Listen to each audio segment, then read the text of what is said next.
Hey guys, tonight we begin with the remarkable lives and incredible resilience of medieval peasants, the everyday heroes who, despite the odds, managed to survive some of the coldest and most brutal nights in history. From makeshift insulation tricks to communal sleeping strategies, their story is one of grit, ingenuity, and determination. So before you get comfortable, take a moment to like the video and subscribe, but only if you genuinely enjoy what I do here. And let me know in the comments where you're tuning in from and what time it is for you. It's always fascinating to see who's joining us from around the world. Now, dim the lights, maybe turn on a fan for that soft background hum, and let's ease into tonight's journey together. When you think of medieval life, you might imagine jousting knights, grand feasts, and merry fairs. But for the average peasant, winter was less about merriment and more about, how do we not die tonight? It wasn't just a season, it was a test of endurance that came around every year, like an especially cruel teacher who didn't believe in second chances. Picture this: you're living in a tiny mud and stick hut, with walls so thin you could probably hear a bird sneeze from outside. No insulation, no windows unless you count a small hole stuffed with animal skin, and definitely no thermostat wars with your siblings. The inside temperature of your home was usually just a polite couple of degrees above whatever the weather was doing outside. If it was freezing outdoors, it was politely slightly less freezing inside. Congratulations! Nights were the worst, darkness swallowed everything. The wind howled like an angry ghost, and the fire in the hearth sputtered pathetically, doing its best but mostly just roasting the toes of whoever was sitting closest. If you were on the other side of the room, sorry, you might as well have been camping outside with worse snacks. Clothing wasn't much help either. Peasants didn't own fancy fur coats or goose-down blankets. You had a couple of rough-spun wool tunics, maybe a cloak that smelled suspiciously of goat, and a hope that layering them would turn you into some kind of human onion. Spoiler, it didn't really work, and forget about snuggling under soft quilts. Beds were often nothing more than sacks stuffed with hay or straw, maybe with a few old rushes thrown in for good measure, and bonus, some fleas for extra company. Luxury, thy name is medieval peasant life. The cold wasn't just uncomfortable, it was dangerous. Frostbite, hypothermia, and general freezing to death were constant risks, especially for young children and the elderly. Every morning that you woke up still breathing was considered a minor miracle, and honestly worth celebrating. Maybe with a slightly less frozen turnip for breakfast. So yes, surviving a medieval winter wasn't about comfort. It was about gritting your teeth, piling on every piece of cloth you owned, huddling with your livestock, and praying you didn't wake up with icicles hanging off your eyebrows. And the real adventure? It was just beginning. If you think your apartment is drafty because the window doesn't close properly, medieval peasants would like a word. Their homes weren't just drafty, they were basically very enthusiastic wind tunnels with a roof. Most peasant houses were what historians politely call wattle and daub construction. Translation: sticks crisscrossed like a giant basket, smeared with a charming mixture of mud, straw, and animal dung. Yes, dung. They weren't trying to be gross. Dung was a cheap, sticky insulator, plus it was always readily available, shall we say. These walls, no matter how lovingly smeared, didn't stand much chance against a proper winter storm. The cold wind found every crack, every gap, and gleefully danced its way into the one-room homes, swirling around and making sure you never got too comfortable. Privacy? Absolutely not. Warmth? Not really. Character building? Definitely. And then there were the roofs. Thatched roofs looked picturesque. Sure, but after a few months of rain and snow, they sagged, leaked, and occasionally let in the local wildlife. Nothing says pleasant evening like a squirrel dropping onto your dinner. Windows, if they existed at all, were laughably tiny and usually covered with thin animal hides or wooden shutters. Glass was so expensive that even the lord of the manor probably couldn't afford more than a single tiny pane. And peasants, they were just happy if the wind didn't rip the cowhide right off the wall mid-blizzard. To make matters worse, floors were often just compacted dirt. When it rained or snowed heavily, mud seeped up through the ground, so technically you could say they had indoor water features. Not that they appreciated it. In winter, every step inside your own home could feel like trudging across a frozen marsh. Cold from below, cold from above, cold from inside. It was a three-dimensional assault on your body heat. But medieval peasants weren't the type to whine. They packed gaps with moss, jammed old rags into the worst drafts, and huddled close to each other. Human insulation at its finest. Creativity, stubbornness, and a bit of sheep grease rubbed into the walls were often the only things standing between them and becoming medieval popsicles. Because if your house was falling apart and your best protection against the elements involved mud and goat hair, well, at least you could laugh about it. Sort of. If your teeth weren't chattering too hard. As if the freezing air wasn't enough, medieval peasants also had to battle a silent enemy rising from below. The frozen ground itself. Floors weren't really floors back then. They were just slightly flatter patches of earth inside your home. Maybe if you were lucky, someone had thrown down some straw or old rushes to give you the illusion of comfort. But make no mistake, you were sleeping one insulted back away from the cold, hard dirt. And oh, that cold was relentless. It seeped up from the earth like an evil little ghost, worming its way through the straw into your bones and straight into your very soul. If you dropped anything onto the floor during a winter night, congratulations, it was now part of the permafrost. Medieval peasants tried to fight this grim battle in a few ways. One method was layering thick mats of straw across the floor. If you could afford it, or more realistically, if you could steal enough of it from your neighbor's field without getting caught, you might have a decent insulating barrier. But straw flattened fast, got moldy even faster, and added an extra crunchy soundtrack to your already miserable nights. Some homes layered dried rushes onto the dirt instead. Every so often they would throw fresh rushes on top without cleaning out the old ones. Over time, this created a fascinating ecosystem of decomposing plants, fleas, and whatever mystery creatures decided to move in. It was basically medieval carpet padding. If your carpet was alive, slightly damp, and smelled like a wet dog, beds, for those who had them, didn't solve much. They were usually little more than wooden frames packed with, you guessed it, more straw or hay. Instead of cozy mattresses, you had poking, shifting, crunchy layers that did little against the cold radiating from below. Tossing and turning wasn't about comfort. It was a desperate, awkward dance to keep blood flowing and avoid freezing one side of your body. The truth is, medieval peasants didn't conquer the icy ground so much as learn to live uncomfortably above it. A good night's sleep wasn't about dreams or softness. It was about waking up with all your toes still attached.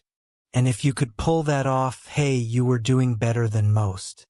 If medieval homes had a single hero during winter, it wasn't the roof or the walls, or even the brave layers of dirt and dung insulation. It was the hearth, a crackling, stubborn fire pit that served as the only real defense against the cold, the darkness, and the general gloom of medieval life. At the center of nearly every peasant home was a simple fire. No fireplace with a fancy stone mantel. No neat chimney sweeping the smoke skyward. Instead, you had a basic pit or pile of stones, some half-burned logs, and enough smoke pouring into the room to make you wonder if you were slowly becoming a ham. That's right, most homes didn't even have chimneys. Smoke just kind of did its best.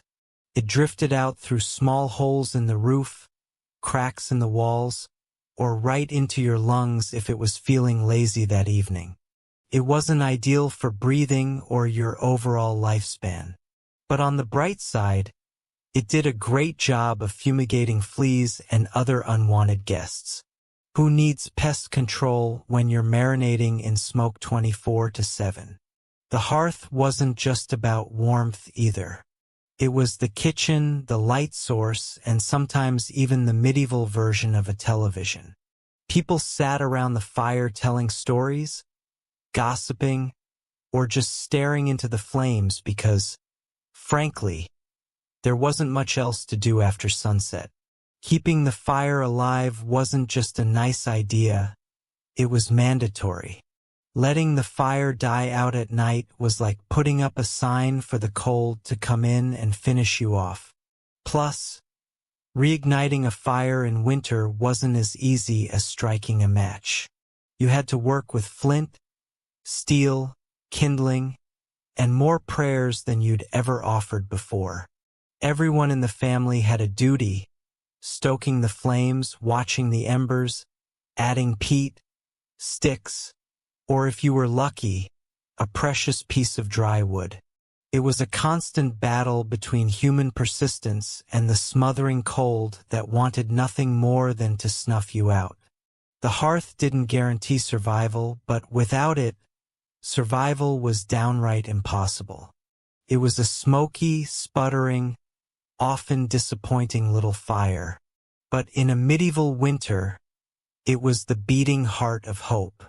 If there was one thing medieval peasants feared more than running out of ale, it was letting the fire go out overnight. Without that warm, flickering lifeline, the cold would creep in faster than a tax collector after harvest. And in the dead of winter, restarting a fire from scratch wasn't just inconvenient, it could be deadly. Matches didn't exist yet. Lighters? Dream on. Rekindling a fire meant striking flint and steel together, praying for a single precious spark, and then coddling that spark with tender love and whatever dry kindling you hadn't already burned days ago. Imagine trying to do all this in the freezing dark, half asleep with frozen fingers. Now add a hungry wolf howling in the distance for extra motivation. So peasants got smart. They banked the fire. No, not in a cozy savings account.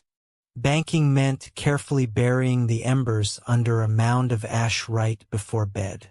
The ash acted like a blanket, insulating the glowing coals and keeping them alive, just barely, until morning. If you did it right, you could stroll over at sunrise, poke the pile a little, add fresh wood, and voila, fire without the frostbite. But if you did it wrong, well, let's just say mornings got a whole lot colder and a whole lot grumpier. Fire banking was an art, passed down from parent to child like a prized family recipe. Everyone had their own little secrets. Some said use dry ash only, others insisted a bit of dampness was key. Some packed the embers tight, others let them breathe. You could practically start a medieval argument just by suggesting a better fire banking method. It was the ancient version of arguing over barbecue techniques, just with slightly higher survival stakes. Sometimes, banking the fire wasn't enough. A howling wind might sneak through a crack and snuff it out anyway, or a clumsy sheep might stumble into the hearth. Yes, it happened. That's why some families took turns getting up in the night to check the coals, basically the medieval equivalent of sleepwalking to the thermostat. In the end, fire banking was less about mastering nature and more about buying just a few more precious hours of warmth. And if you woke up to even a single surviving ember, that was your victory, right there, and enough to face another day of battling the cold. In medieval times, the phrase "the more the merrier" wasn't just about parties, it was a winter survival tactic. When the fire sputtered and the freezing winds whistled through every crack, there was one surefire source of warmth: each other. And if that meant sleeping cheek to cheek with your entire family, neighbors, livestock, and possibly a very confused goose, so be it. Forget about personal space. Privacy wasn't even a concept. On the coldest nights, the goal wasn't comfort. It was don't wake up frozen to the floor. Entire households piled into the warmest corner of the house, wrapped in whatever scraps of cloth they could find, and formed what could best be described as a desperate, snoring human lasagna. Younger kids squeezed in between parents, grandparents snuggled under the outer layers, and if Cousin Ethel showed up unexpectedly, well, there was always room for one more. If you were lucky, you got to sleep in the middle, where body heat radiated from all sides. If you were unlucky, you were on the edge, the medieval equivalent of sleeping next to the door of a meat locker. And woe to the person who moved too much during the night. You shift once to get comfortable, and suddenly you've knocked Aunt Maud into the freezing draft by the wall. Congratulations, you're now the family villain. Sometimes even bedding was shared, a communal straw mattress that slowly flattened under the nightly weight of multiple generations. And because hygiene wasn't exactly winning any awards back then, let's just say it wasn't the fragrant sleeping arrangement. But hey, when it's you versus frostbite, you stop being picky. Body heat wasn't just nice, it was strategic. Some medieval guides even recommended deliberately arranging the strongest, warmest people on the outside of the group, like human shields against the cold. Babies and frail elders were tucked deep in the center, treated like the precious little heat generators they were. This wasn't just about survival, though. Over time, it became part of daily life, part of family bonding. Long winter nights huddled together led to storytelling, singing, and undoubtedly some very interesting conversations muffled under a shared wool blanket. So next time your sibling steals your blanket or your dog hogs the bed, just remember, at least you're not fighting for elbow space between a snoring uncle and a particularly judgmental goat. If you thought modern roommates were a challenge, medieval peasants would like to introduce you to their winter housemates. Cows, goats, pigs, chickens, basically anything with a pulse and a little bit of body heat. Bringing animals indoors wasn't just a quirky village tradition, it was vital for survival. Livestock generated warmth, and in a poorly insulated hovel where the wind howled louder than your stomach, every little degree mattered. Plus, if your goat shared a wall with you, it was slightly less likely to get stolen by a neighbor in the dead of night. 2 birds, 1 stinky stone. At night, the house became a chaotic living furnace. Chickens nested in corners, pigs snorted near the hearth, and cows lounged luxuriously against the walls, chewing cud like they paid rent. It wasn't glamorous, far from it. If you've ever been stuck in a car on a summer road trip with someone who forgot to shower, imagine that. But it's a cow, it's winter, and there's literally nowhere else to go. The smells? Legendary. By springtime, the perfume of a shared winter was something fierce. You didn't need to light a candle. Your nostrils were already on a wild ride. But medieval peasants developed a selective nose. They didn't complain much because they knew one uncomfortable truth. The more animals inside, the fewer frozen toes in the morning. Certain animals even had prime spots. Cows, being the biggest and warmest, usually took center stage near the family. Goats were allowed closer in for their warmth, and because goats, being goats, would find a way inside anyway. Chickens roost in rafters or old baskets, and pigs, well, pigs didn't care. They plopped down wherever they pleased, probably right in the middle of the floor. Of course, sharing your bedroom with livestock wasn't without hazards. Imagine drifting off peacefully, only to be rudely awakened by a chicken deciding your hair makes a good perch, or stepping barefoot into something suspicious first thing in the morning. Yes, medieval mornings could be full of surprises. Still, despite the noise, the smells, and the occasional hoof to the ribs, peasants understood the simple math. Cold kills and cows cuddle whether they want to or not. In the battle against winter's icy fingers, a warm, slightly slobbery cow breath was often the deciding factor between life and death. In medieval winters, fashion wasn't about looking good, it was about not dying. Peasants weren't flipping through the latest trends, they were layering up like they were preparing for battle against the grim reaper himself. The rule was simple. If you owned it, you wore it, sometimes all at once. First, the basic undertunic, a scratchy, probably not too clean linen shirt. Over that, a thicker woolen tunic. Then another if you had it. Add some leggings that sagged at the knees, a rough cloak draped over your shoulders, and, if you were really lucky, a patched-up sheepskin thrown on top like a prize trophy. Congratulations, you were now approximately 10% warmer and 90% itchier. Boots were a luxury. Many peasants wrapped their feet in layers of cloth or old rags and stuffed them into wooden clogs. If the cold still bit through, well, you just added another rag and hoped you didn't lose a toe. And forget about washing all these layers.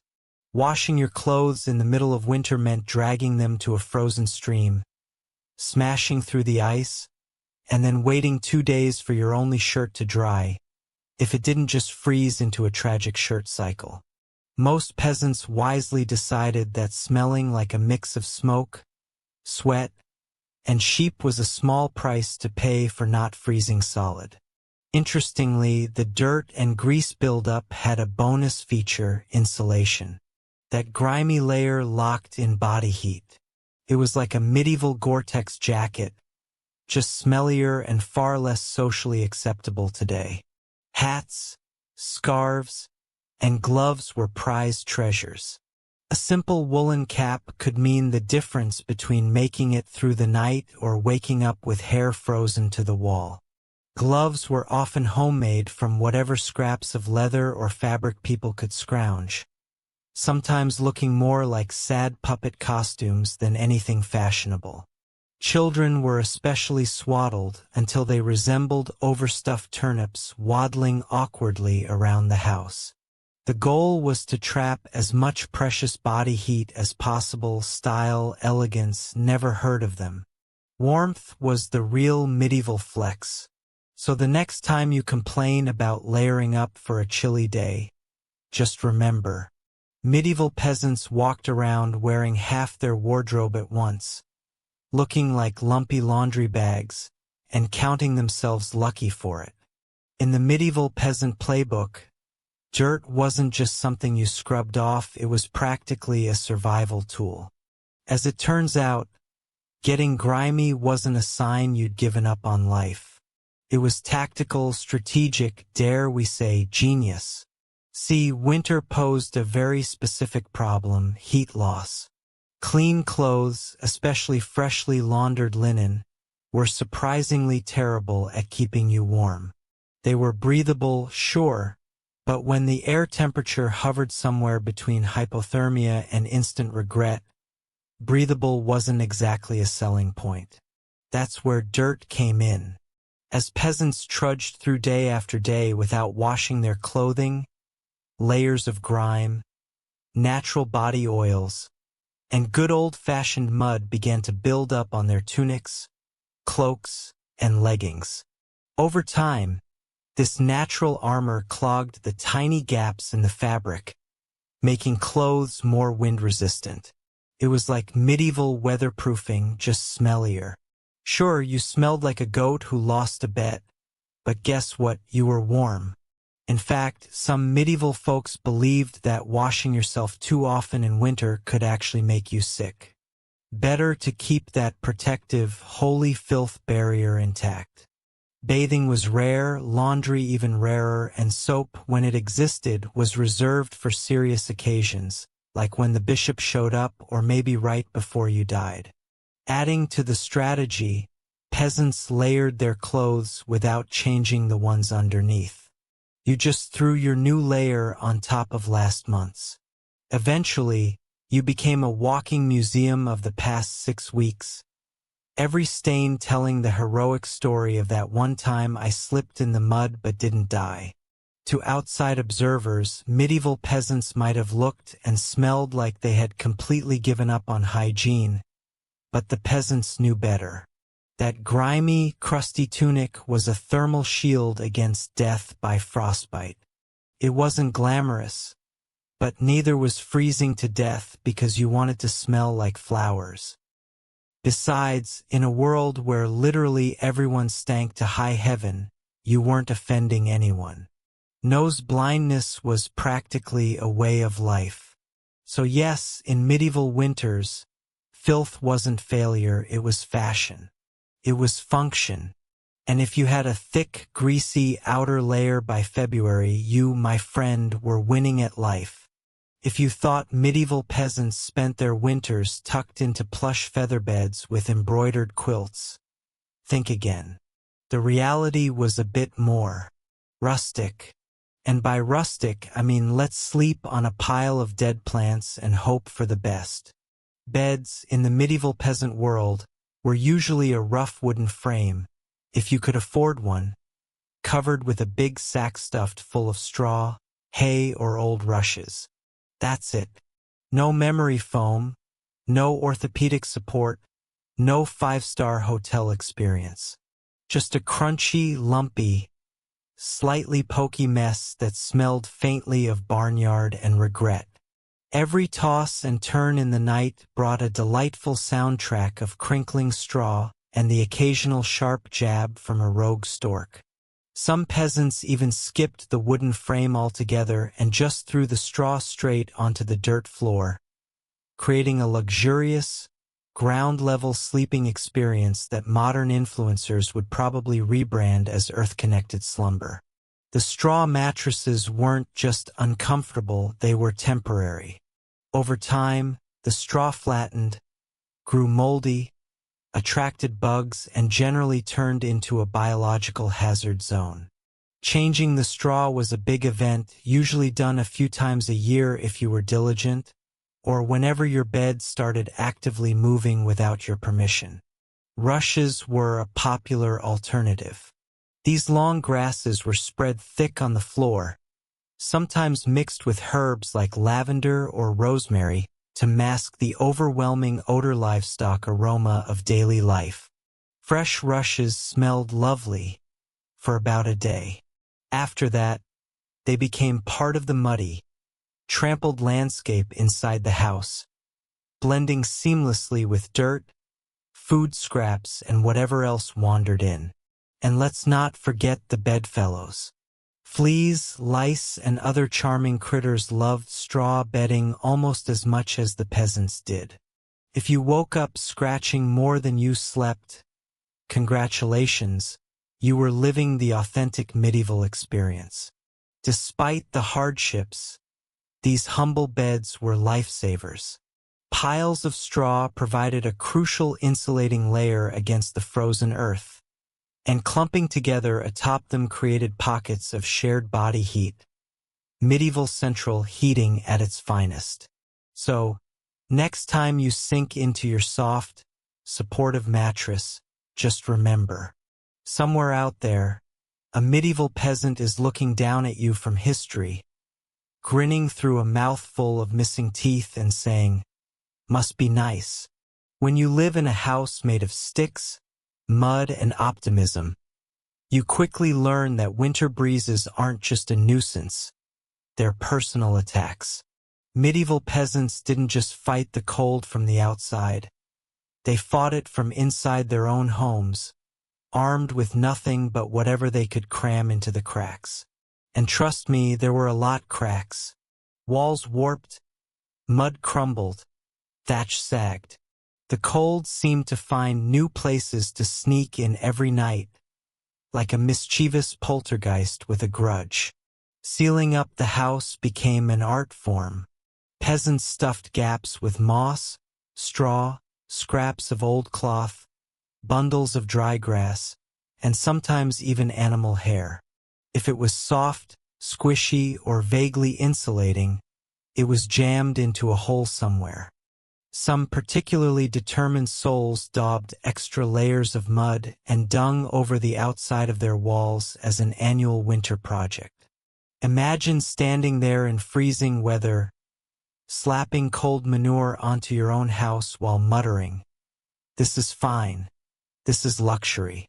Because in a way it was. Roof leaks were another battlefield. Thatch, while cheap and plentiful, wasn't exactly waterproof, especially after a few seasons of rain and snow. Peasants would plug holes in the roof with spare bits of cloth, bundles of reeds, or, in moments of true desperation, chunks of turf stolen from the nearest field. Every home eventually started to look like a slightly sad patchwork quilt made by someone who gave up halfway through. Doors? Windows? If you had them, you were lucky. But even then, they were little more than wood planks hung by iron nails and sheer stubbornness. Window holes were often covered with animal hides or thick cloth, soaked in animal fat to block out the worst drafts, and add a bonus aroma of mystery meat to the living space. Every night was a battle between human ingenuity and the relentless, sneaky cold. One minute you were warm. The next minute a sudden gust would find the one spot you missed, slapping you awake like a frosty hand of doom. Yet somehow, through cleverness, stubbornness, and a refusal to accept slightly frozen as a permanent state of being, medieval peasants patched, stuffed, and muddled their way through the worst winters nature could throw at them, one muddy handful at a time. When the cold bites hard enough to keep you awake at night, medieval peasants had a solution. Don't even try to pretend everyone's sleeping at once. Instead, they developed a survival strategy that today would make any military commander proud: sleeping in shifts. It wasn't some grand, organized system with whistles and roll calls. It was far simpler and much more desperate. Half the household stayed awake, tending to the fire and patching up stray drafts, while the other half curled up under threadbare blankets and hay, trying to catch a few precious hours of half-frozen sleep. The fire needed constant attention. Left alone, it would die down, and restarting it, remember, was about as easy as getting a stubborn donkey to dance. So someone had to be on Ember Patrol, and since no one wanted to get up once they were finally warmish, families rotated shifts. You dozed for a few hours, got elbowed awake, then stumbled over to the hearth to poke, prod, and curse the fire back to life, while trying not to step on a goat. The rotation wasn't glamorous. There were no night vision goggles, no late-night snacks, and certainly no 5 more minutes snooze buttons. Just stiff joints, heavy eyelids, and a growing resentment toward whoever snored loudest during your shift. Children old enough to hold a stick were pressed into service, learning early that in winter, everyone pulled their weight or froze trying. Grandparents sometimes stayed by the fire longer, both because of their experience and, frankly, because arthritis made lying down and getting up again a monumental event. And when it was your turn to sleep, good luck. With people moving about, animals rustling, wind battering the walls, and the occasional sharp nudge from a sibling who, accidentally, rolled over too hard, getting quality rest was a miracle. Yet, despite the exhaustion, the system worked.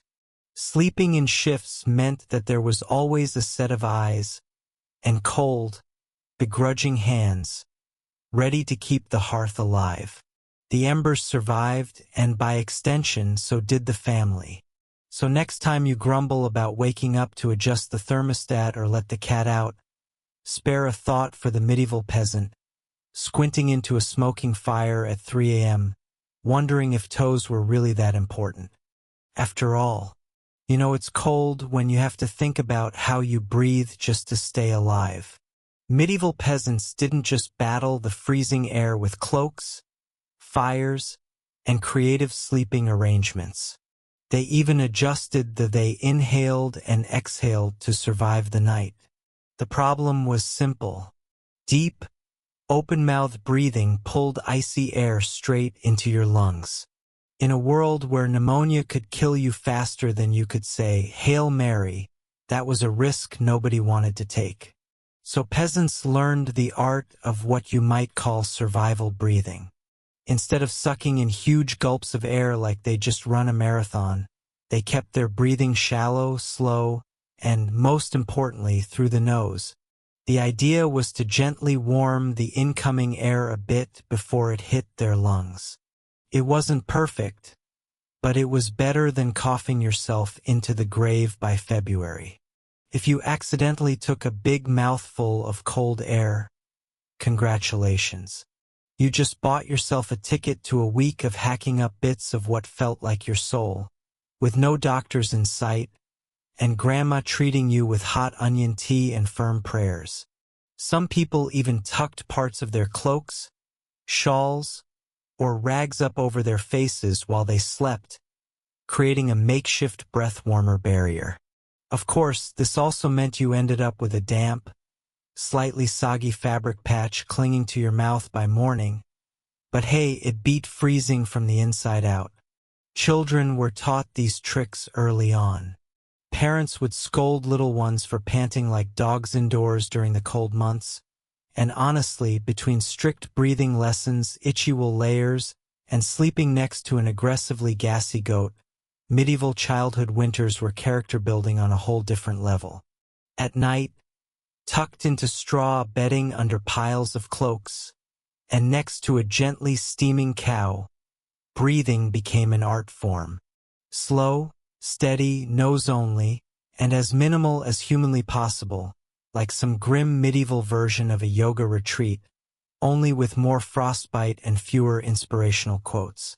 In the grand survival playbook, it wasn't the flashiest strategy, but it worked. One shallow breath at a time, peasants endured another night in the long, relentless war against winter.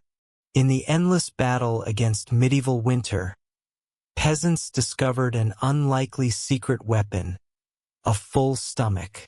Turns out, one of the best ways to fight off the cold wasn't another scratchy wool cloak. It was stuffing yourself with something hearty and heavy right before bed. Calories meant warmth. The more your body had to digest, the more it heated itself up doing the work. It's basic medieval thermodynamics. Eat a heavy meal, generate internal heat, and maybe, just maybe, survive until morning without turning into a peasant-shaped popsicle. So what did medieval peasants pile onto their plates before a long, freezing night? Think thick stews, heavy with root vegetables like turnips, onions, and parsnips. Grains were lifesavers too. Oat porridge, barley gruel, or dense, chewy rye bread. If you were especially lucky, say after a festival day or a generous slaughter, you might even get a hunk of salted pork or a slice of dried sausage thrown into the pot. This wasn't comfort food in the Instagram sense. No delicate presentation. No artisanal garnishes. It was one enormous, vaguely brown meal designed to sit in your gut like a friendly brick, slowly burning through the night and keeping you just a little bit warmer. It wasn't just about eating a lot. It was about eating smart. Foods that took longer to digest provided a slow, steady trickle of warmth. Fatty foods were particularly prized, not just for the energy they provided, but because fat burns slower than lean meat. A belly full of stew, bread, and a questionable amount of lard. Peak medieval winter luxury. Parents made sure even the pickiest children ate heartily. Nobody cared if little Thomas didn't like turnips. You ate the turnips, or you shivered through the night thinking about how much you missed the turnips. Harsh but effective parenting. Medieval style. Of course, heavy nighttime eating came with its own hazards. You might be warmer, but you were also risking a night of vivid, bizarre dreams, fueled by a stomach trying desperately to process an entire field's worth of cabbages. Was it worth it? Absolutely, because in the end, peasants weren't aiming for a Michelin star meal. They were aiming to survive. And if that meant going to bed full, bloated and breathing gently through your nose next to a steaming cow, well, that was just another night in the ongoing quest to see another frosty sunrise. Long before electric blankets and fancy heated mattress pads, medieval peasants had to get creative if they wanted a little extra warmth at bedtime. And that's how the humble hay box and the ever-glamorous heated stone became winter's unsung heroes. Let's start with the hay box. It sounds rustic, and it absolutely was, but the idea was pure genius. Peasants would take a sturdy wooden box, line it thickly with hay, and use it to store food that had been cooked earlier, keeping it warm for hours. Leftover stew, hot porridge, toss it into the hay box, cover it up, and it stayed hot enough for a late-night snack without needing to risk reigniting the fire. Medieval slow cookers, basically. But peasants didn't just stop at food. They realized if hay could trap the heat from a stew pot, it could also trap the heat from something even better. Rocks. Enter the era of the heated stone. Before heading to bed, someone, probably whichever unlucky child lost the family argument, would grab a flat stone and chuck it into the heart of the hearth fire. After roasting it until it was nearly too hot to touch, a fine line between helpful and third-degree burn, they'd fish it out using a stick or some old tongs. The stone, still radiating blissful warmth, would be carefully wrapped in rags, tucked into an old piece of cloth, or jammed into a clay pot, then slipped under the hay in the mattress or down at the foot of the bed. A medieval heating pad, ready to do battle against the frozen earth. Of course, there were risks. If you didn't wrap the stone properly, congratulations, you now had a small, localized house fire. And if you dropped it on your foot, well, let's just say winter injuries weren't always caused by slipping on ice. But when everything went right, that stone provided precious, comforting warmth that could last for hours. It wasn't luxurious, but when you lived in a half-frozen hut, luxury was defined as not waking up with icicles dangling from your nose. In the grand arsenal of medieval winter survival, a hot rock tucked into some hay might not sound glamorous, but for peasants clinging to whatever heat they could find, it was a tiny miracle. In a medieval peasant's home, the hearth wasn't just where you cooked dinner. It was practically a family member. A temperamental, smoky, sometimes uncooperative family member. Sure, but still absolutely essential to survival, especially when it came time to sleep. The closer you were to the fire, the better your odds of waking up unfrozen. That meant sleeping arrangements were less about personal preference and more about strategic positioning. Infants, the elderly, and anyone sick or frail got first dibs on prime hearth real estate. Parents, older kids, and sturdier adults fanned out from there like human insulation layers. Being assigned a spot close to the fire wasn't just kindness, it was basic survival math. Babies were fragile heat generators, and elders were precious repositories of family knowledge. And, let's be honest, the best gossip.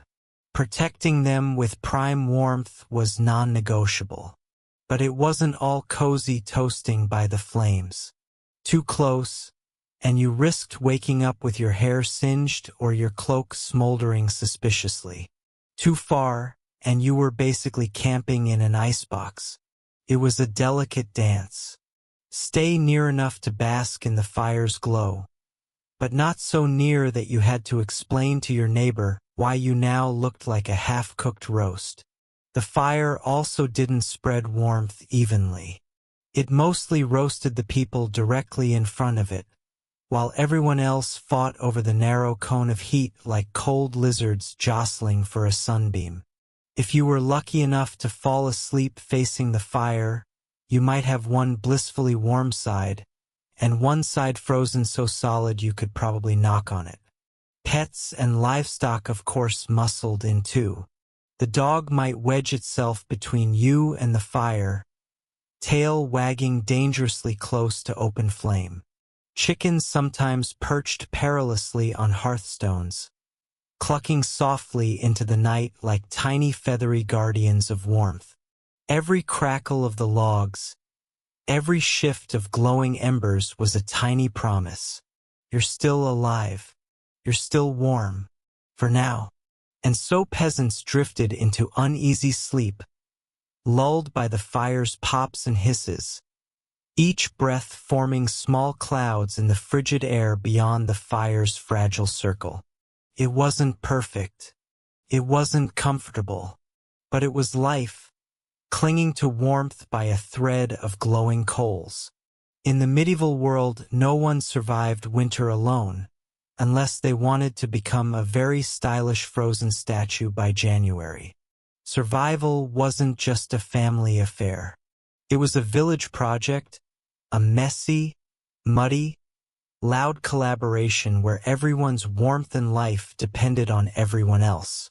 The peasants knew that, in the dead of winter, a strong fire and a pile of hay could only do so much.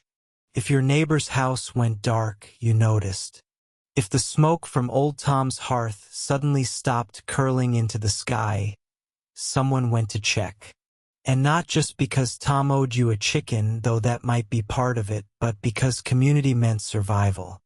Villages had unofficial winter watchers, often the young or the elderly, who couldn't work but could keep an eye on who was coughing too hard, who hadn't come to barter at the market in a few days, or whose home looked a little too still in the morning frost. These people were the medieval version of neighborhood patrol minus the reflective vests plus a lot more sheep. If a family's fire went out, it was a near emergency. A good neighbor would rush over with a glowing coal bundled in rags, or better yet, invite them into their own smoky, overcrowded hut for the night. Yes, it meant squeezing an extra 4 bodies into an already cramped space, but it was better than finding frozen friends come spring thaw. Communal food stores played a role too. During especially brutal winters, villages sometimes pooled their last salted meat, grain, and dried vegetables.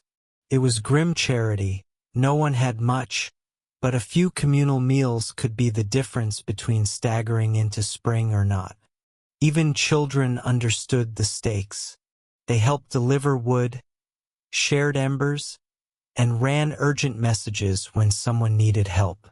No one was too small or too tired when winter came knocking. Sure, medieval villages weren't all sunshine and hugs.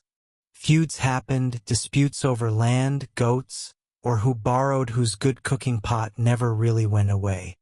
But when the nights grew deadly cold, old grudges were often quietly shelved. After all, a rival was still worth saving because tomorrow it might be you needing rescue. In the icy heart of winter, the village became one big, stubborn family. Sometimes dysfunctional, often hilarious, always fiercely determined to survive together. One muddy boot, one crackling ember, one frozen smile at a time. When medieval peasants faced the merciless cold of winter, they didn't just pile on cloaks or stoke the fire. They prayed. A lot. Because when the wind howled like wolves outside your paper-thin walls and the fire shrank into sullen embers, you wanted every possible advantage, including a little divine intervention.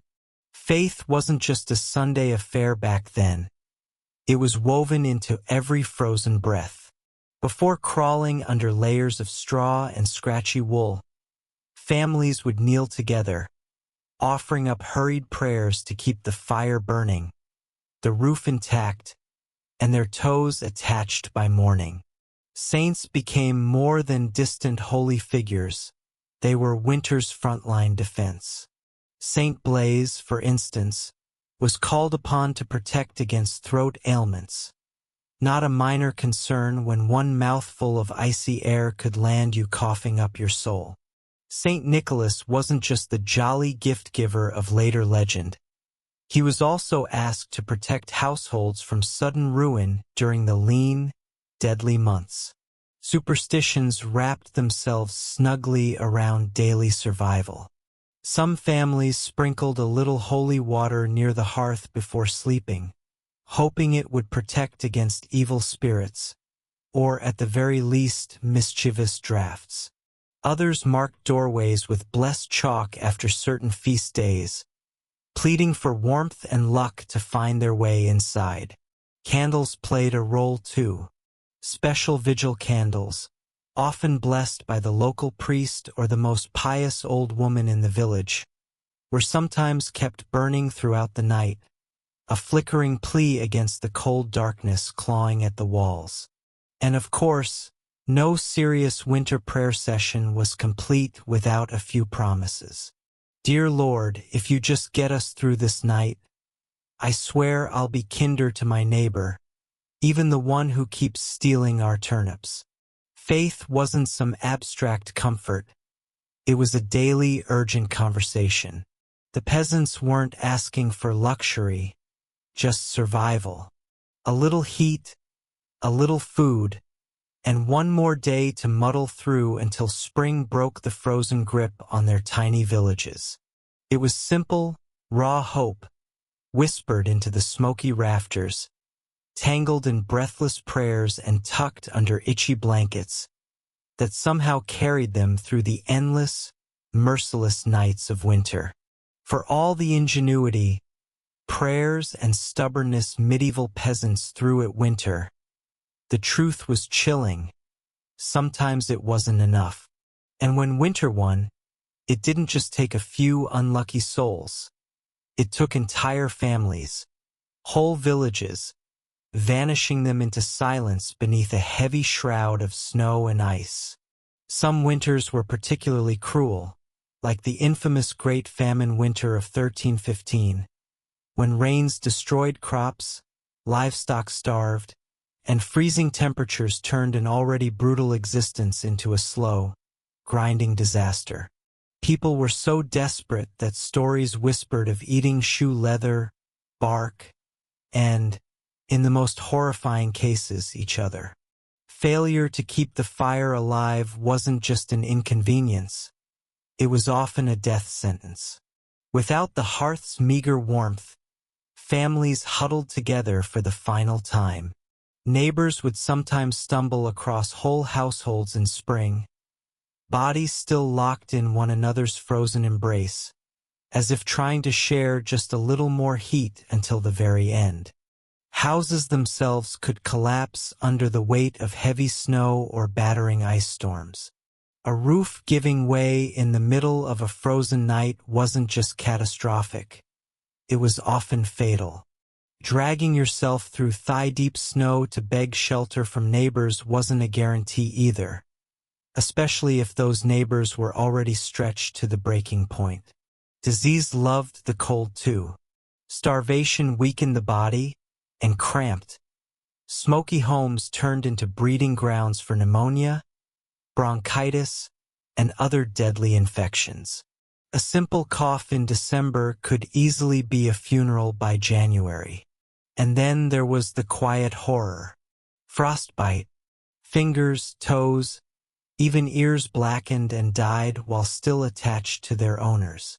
Some villagers survived winters at the cost of their limbs, a grim badge of honor that said, "I made it through, but winter took a piece of me."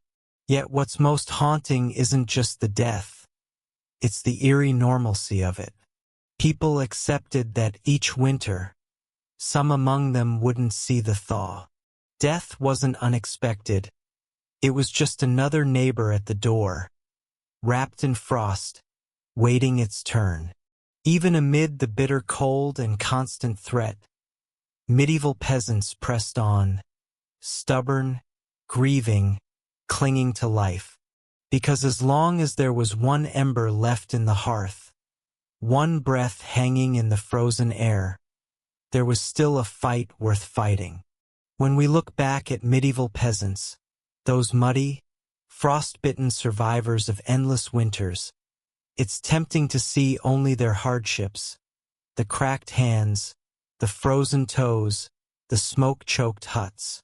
But buried beneath all that struggle is something far more powerful, a legacy of raw, stubborn ingenuity and unbreakable endurance.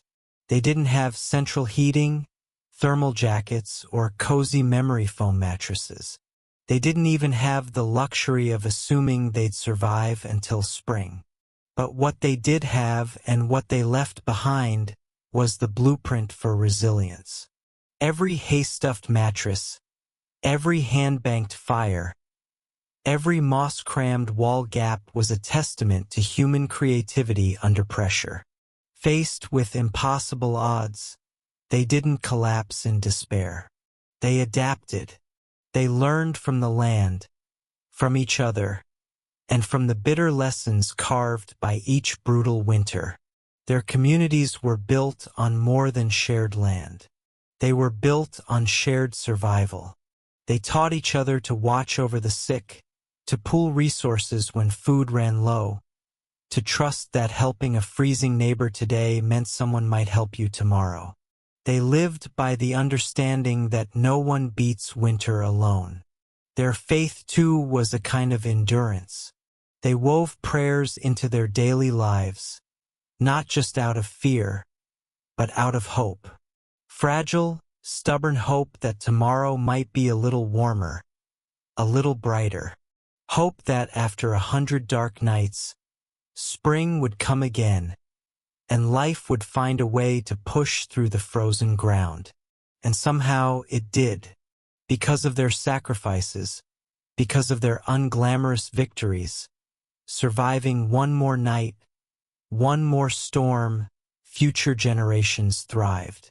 Bit by frozen bit, they pushed humanity forward, enduring winters their ancestors could barely survive, until warmth and comfort became common expectations instead of distant dreams. Their blood, sweat, and ingenuity are stitched invisibly into the lives we live now. Every cozy blanket, every warm house, every lazy winter evening spent sipping tea under soft lights. All of it is the end result of countless medieval peasants refusing to give in to the cold. So the next time the wind howls outside your double-paned window, maybe spare a thought for them. The nameless, fearless ones who turned shivering survival into a living legacy. One ember, one breath, one stubborn heartbeat at a time. And Bullen didn't come into the world with a crown on her head or armies at her feet. Born around 1501, likely at Blickling Hall or Hever Castle, she was the daughter of Thomas Bullen, an ambitious diplomat, and Elizabeth Howard, a noblewoman with powerful family ties. In the grand scheme of Tudor society, Anne's birth barely stirred a ripple. Yet from these modest beginnings, something extraordinary was taking root, a life that would one day tilt the course of English history. From an early age, Anne was set apart not by her wealth, but by her mind. She was clever, spirited, and, by all accounts, magnetic. Recognizing her potential, her family sent her abroad to the continent, where her education truly began. First, she served Margaret of Austria in the glittering court of the Netherlands, an experience few English girls could dream of. There, Anne absorbed the art of diplomacy, refined manners, and the subtle dance of European politics. But it was in France that Anne's brilliance was truly polished. She spent years in the sophisticated courts of Queen Claude and Queen Marguerite of Navarre, learning the language of influence, elegance, flirtation, wit, while other young women perfected their embroidery and mastered conversation, intrigue, and the art of commanding attention without ever seeming to seek it. By the time she returned to England in the early 1520s, Anne was something rare, a woman who could rival the sophistication of continental courtiers while carrying the ambition of a rising English house. She wasn't a classic beauty, even her admirers admitted as much, but she was arresting. Dark eyes that sparked with intelligence, a quick musical voice, a way of moving that suggested purpose just barely concealed beneath layers of courtly grace. And didn't just enter rooms, she changed their gravity.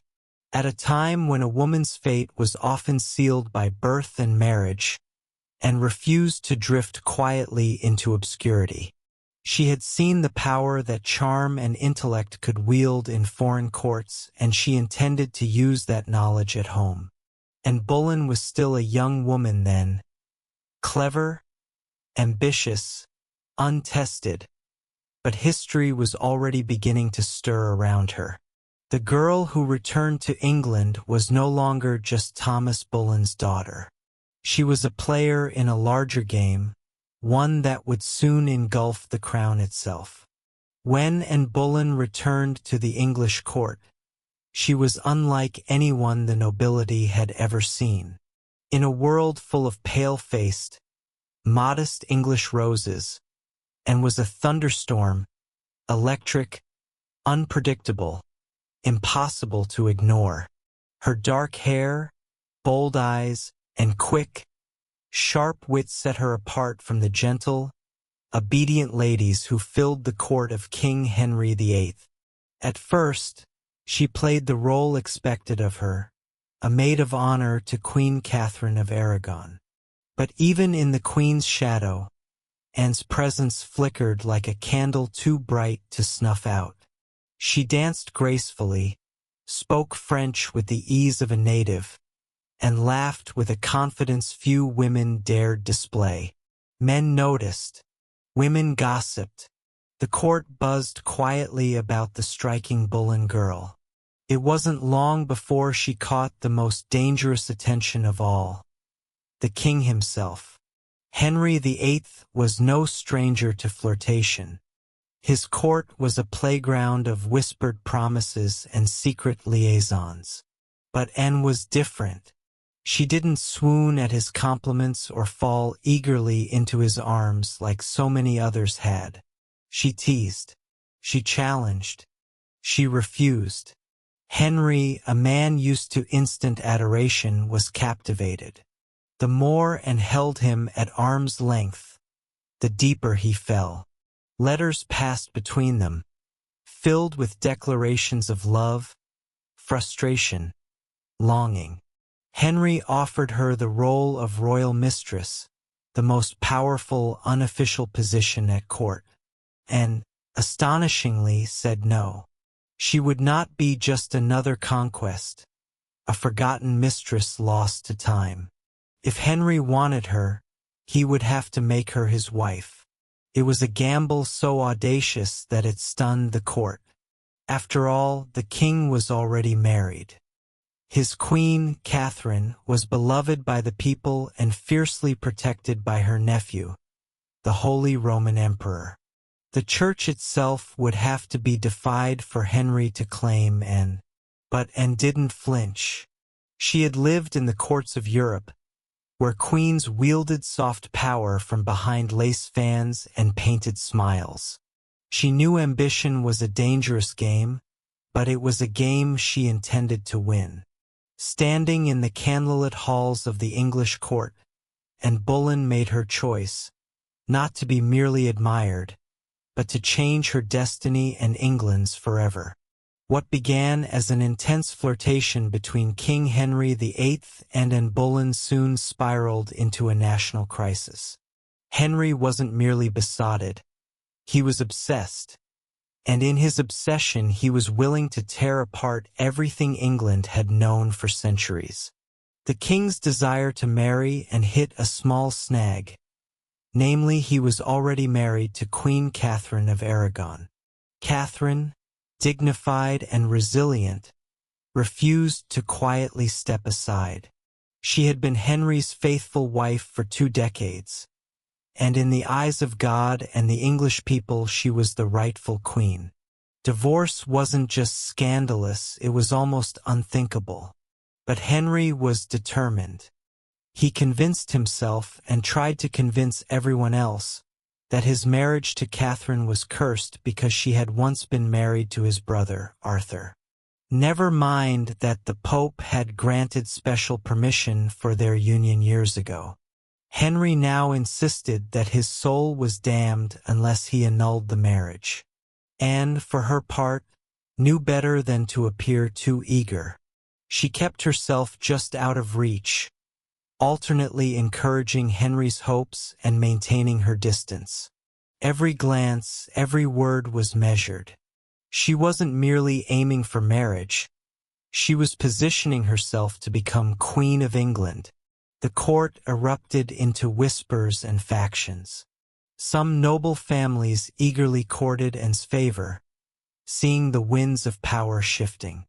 Others clung fiercely to Queen Catherine, horrified at the idea of and replacing her. Diplomats wrote desperate letters back to Rome. Foreign monarchs threatened retaliation. Henry's own advisors shifted uneasily, sensing the ground trembling beneath their feet. As months turned into years, Henry's frustration grew. He bombarded the Pope with petitions, maneuvered his lawyers into finding loopholes, and slowly began to realize that the Church would not bend easily. Catherine had powerful allies, including her nephew, Emperor Charles V, the most powerful man in Europe. Still, Henry pressed on, defying advice, tradition, and increasingly the law itself. His courtship with and had become something far greater than personal desire. It was now a challenge to the very structure of England's political and religious life, and wasn't just capturing a king's heart. She was dragging an entire kingdom into uncharted waters. A dangerous game had begun, and there could be no turning back. After nearly 7 agonizing years of maneuvering, scandal, and diplomatic chaos, Anne Boleyn's gamble paid off. In January 1533, she secretly married Henry VIII, a bold move, given that he was still, technically, married to Catherine of Aragon in the eyes of the Pope and much of Europe. By June, Anne was crowned Queen of England in a lavish ceremony at Westminster Abbey. It should have been the crowning moment of her life, but the atmosphere was far from universally joyful.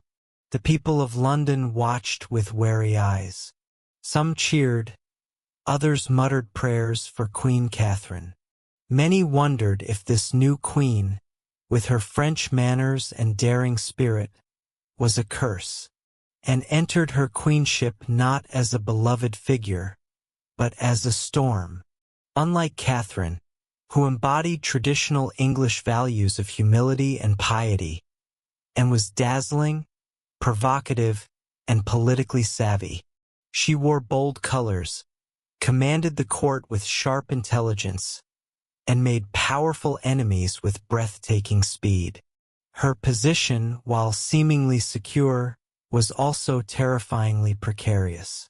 Everything rested on one thing: providing Henry with a male heir, and knew this as keenly as anyone. She was not merely Henry's lover anymore. She was the hope of a dynasty.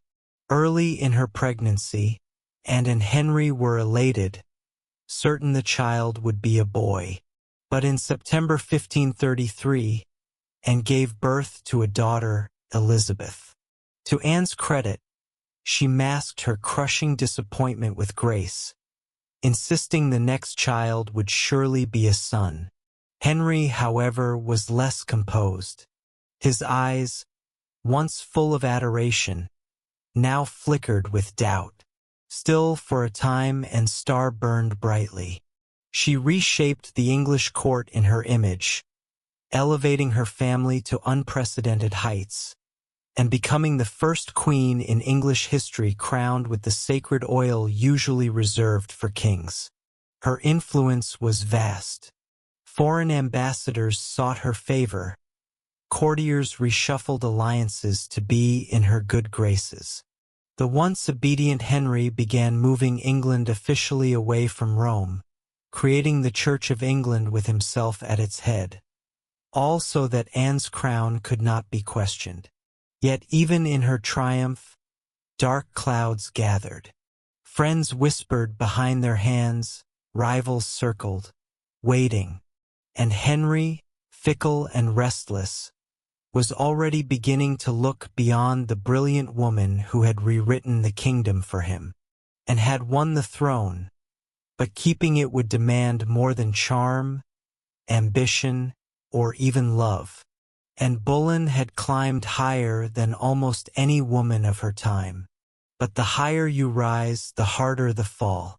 Almost from the moment she placed the crown on her head, the cracks in her world began to show. At the heart of Anne's struggles was the pressure to produce a male heir.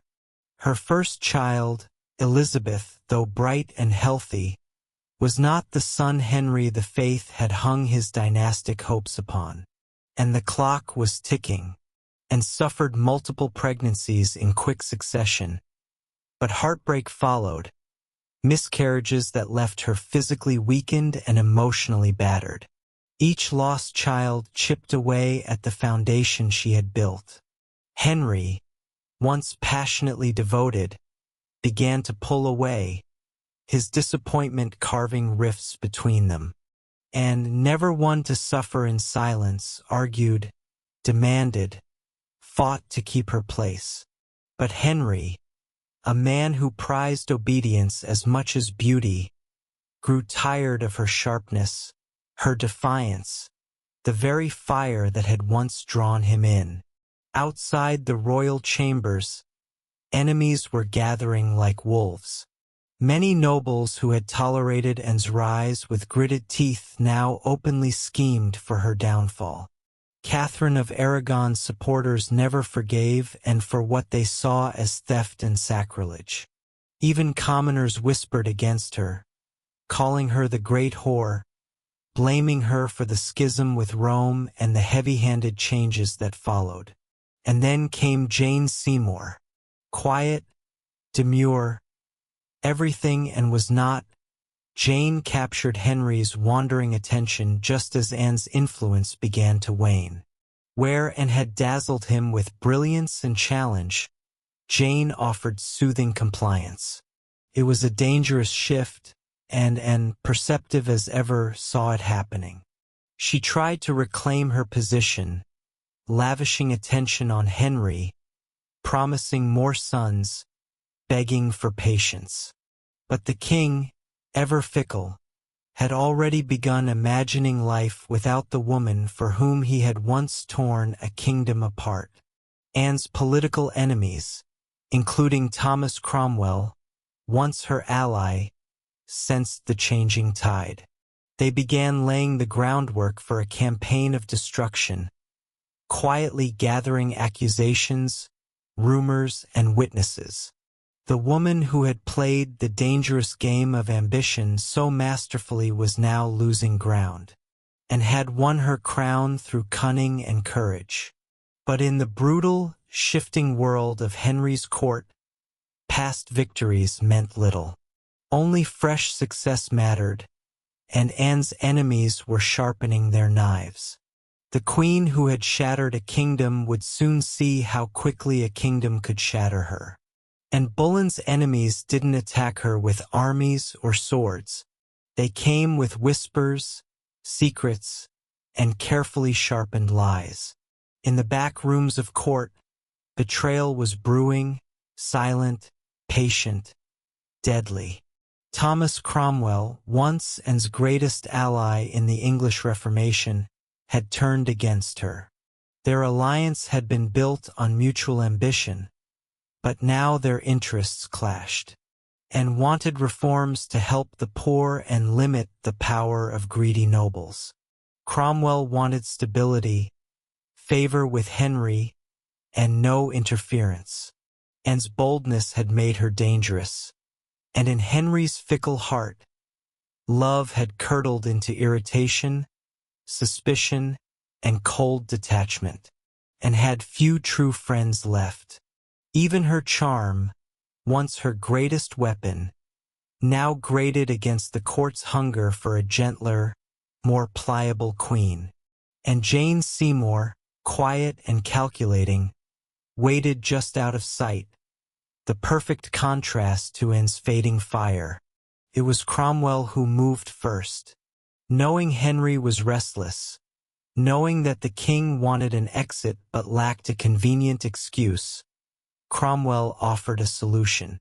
What if Anne could be removed, not by divorce, which would humiliate Henry, but by disgrace? The accusations were wild, monstrous even. Adultery, incest, conspiracy against the king. And the proud, brilliant queen, painted as a betrayer, a temptress, a threat to the very crown she once redefined. Cromwell carefully gathered evidence, coaxing confessions under torture, twisting courtly flirtations into damning testimony.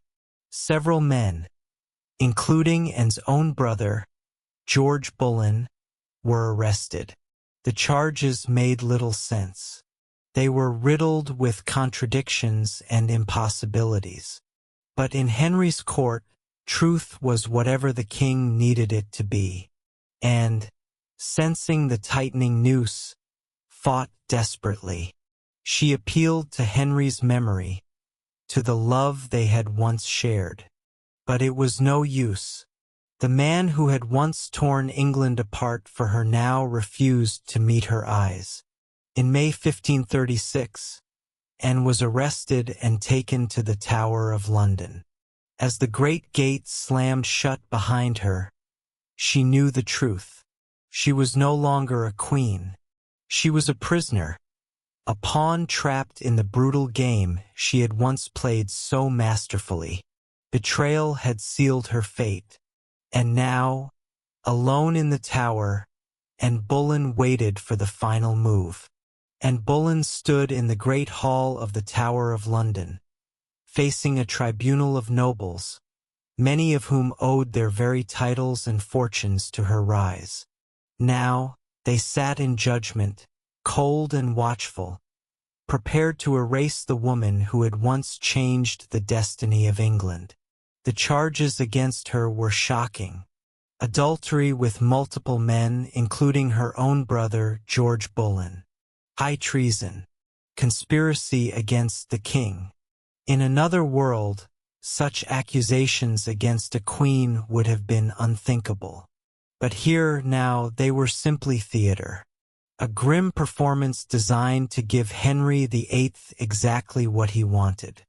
Anne's downfall, wrapped in a thin veil of legality, and defended herself with the same fire that had once won Henry's heart. She denied every accusation with intelligence, precision, and an unwavering composure that astonished even her enemies. She reminded them that she had been crowned with sacred oil, chosen by God, and anointed as Queen of England. She reminded them of her loyalty, her sacrifices, her love. But it was all for nothing. The verdict had been decided long before Anne set foot in the courtroom. The trial was a spectacle for the court and for the people, a public unmaking of a once unbreakable woman. Witness after witness, many coerced or bribed, spoke damning words. Dates and places contradicted each other. Evidence was flimsy when it existed at all. But the truth was irrelevant now, and was found guilty. Her brother George and the other men accused with her were sentenced to death as well, and would be executed by beheading, a merciful sentence compared to the usual traitor's death of hanging, drawing, and quartering. When the verdict was read, and did not break, she stood tall, her face pale but her spirit fiercely intact. In those final moments before being led back to her cell, she spoke clearly, declaring that she was prepared to die, and prayed that God would have mercy on her soul. As the heavy doors of the hall closed behind her, the court exhaled in relief. The storm, and had been brilliant, dangerous, unforgettable, was nearly over. But even then they did not understand. They were not erasing Anne Boleyn. They were immortalizing her, in betrayal, in tragedy, and in legend. After her trial, Anne Boleyn was returned to the Tower of London, not as the triumphant queen who had once commanded England, but as a condemned prisoner awaiting death. Yet even facing the end, Anne refused to crumble. In the cold, echoing halls of the Tower, Anne prepared herself.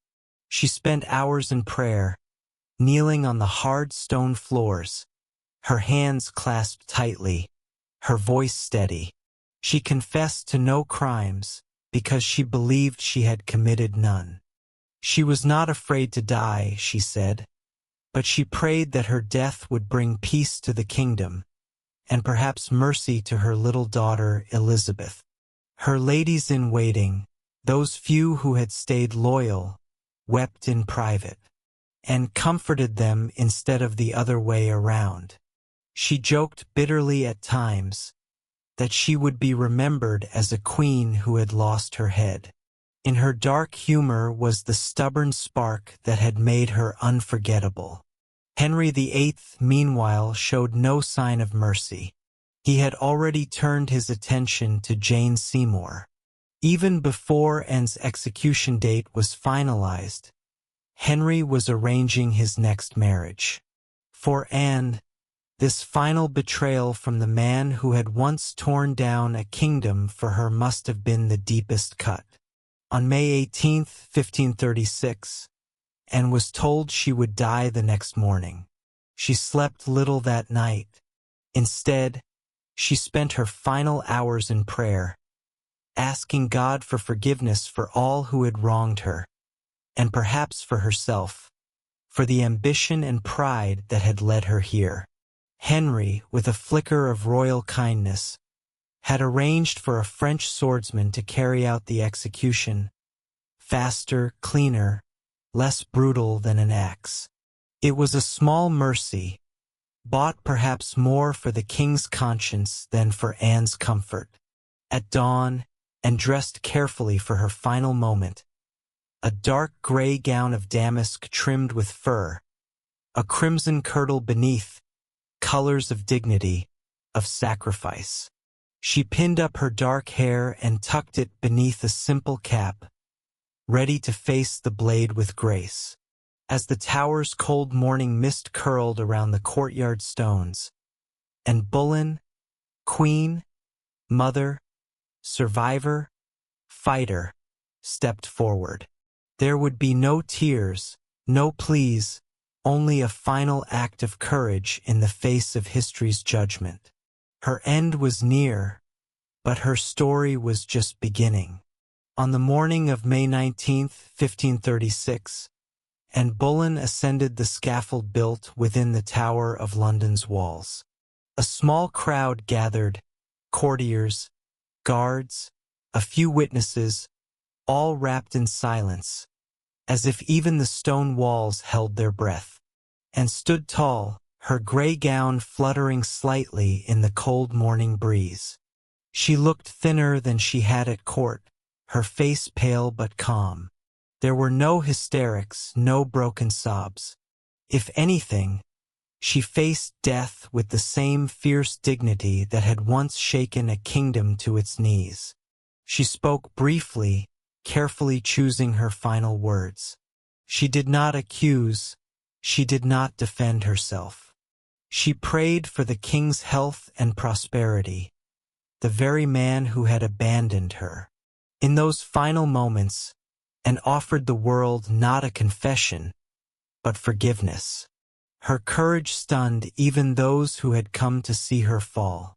The French executioner, brought specially to ensure a swift death, stepped forward and knelt upright, her hands folded in prayer, her eyes lifted toward the heavens. A small white cloth was tied around her eyes. She remained still. The sword flashed once, silent, swift, and Anne Boleyn, Queen, Mother, History Maker, was no more. She was buried quickly in an unmarked grave within the Tower grounds, laid to rest in an arrow chest because no proper coffin had been prepared for her. A queen once crowned in gold, now left to vanish without ceremony. Yet Anne's story didn't end in that cold grave. Her daughter, Elizabeth, the child whose birth had once disappointed a king, would rise to become one of the greatest monarchs in English history.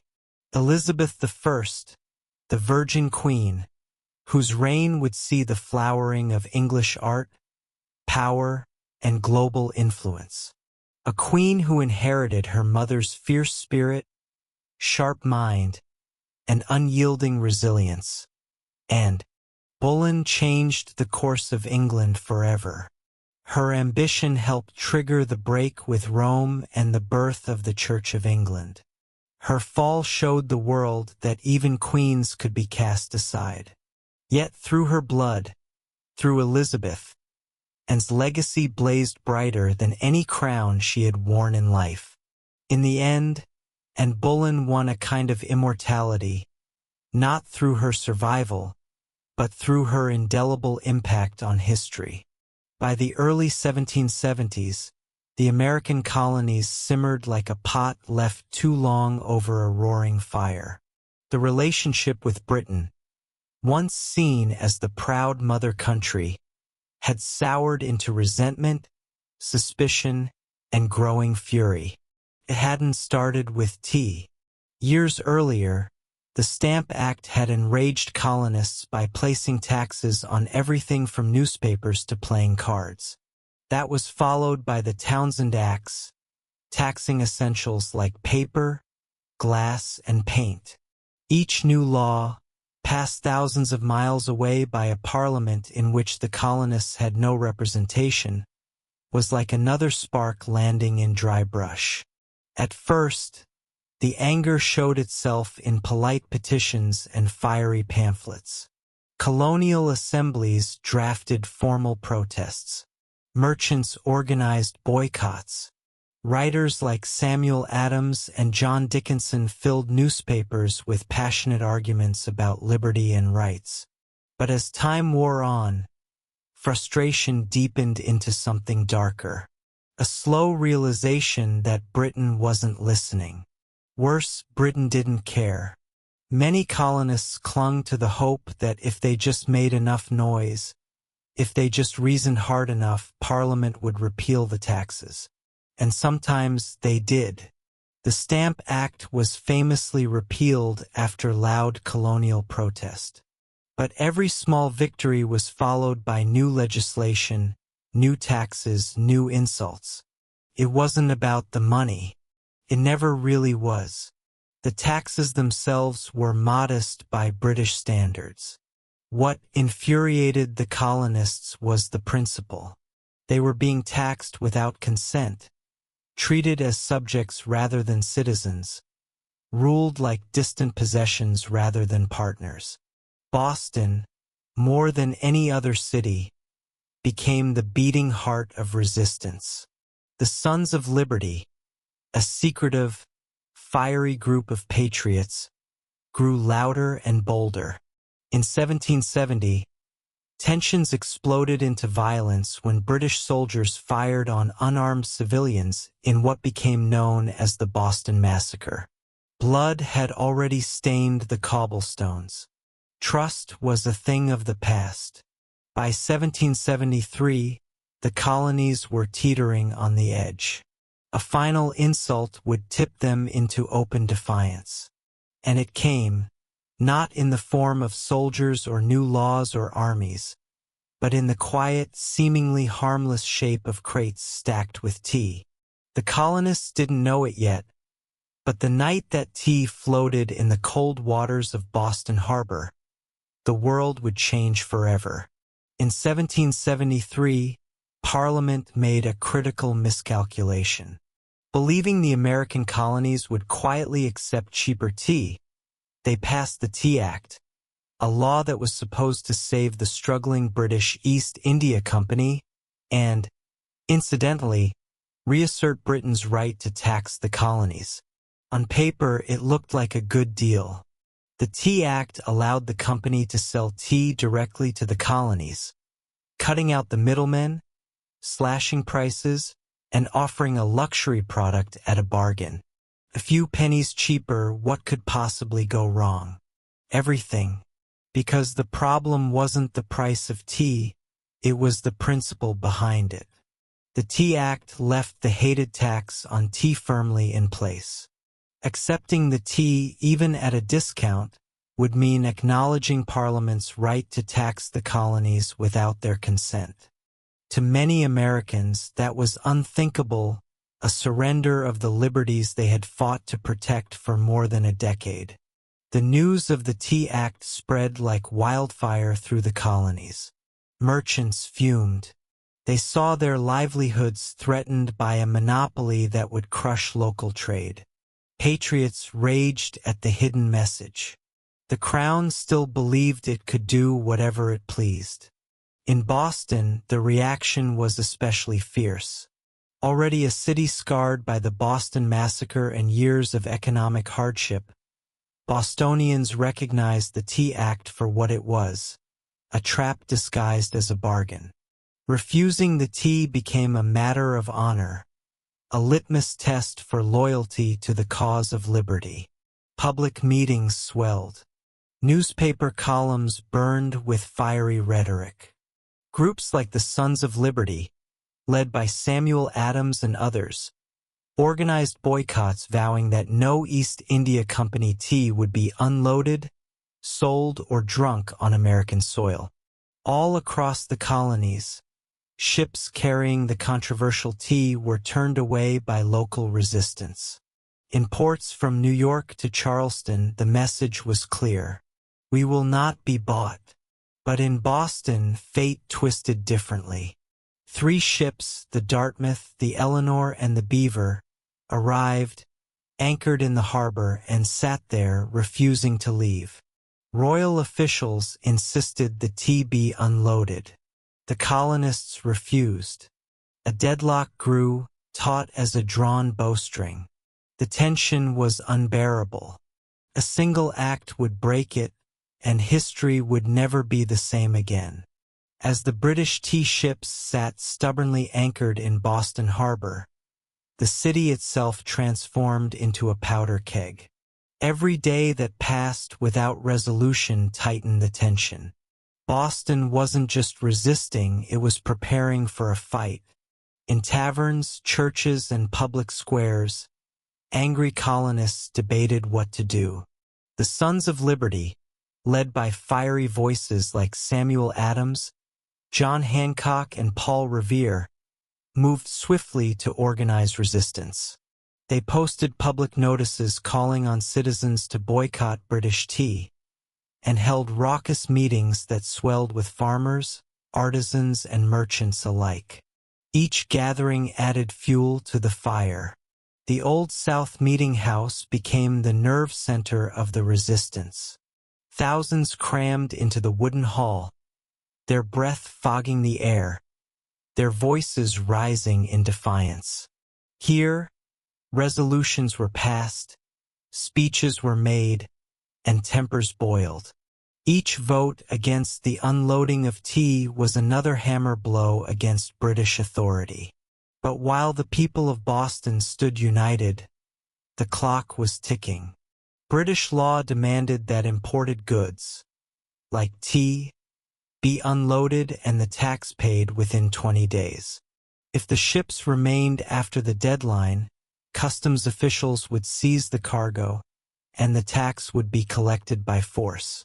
The Sons of Liberty understood that once the tax was paid, even under protest, the principle would be lost. It wasn't just about the tea anymore.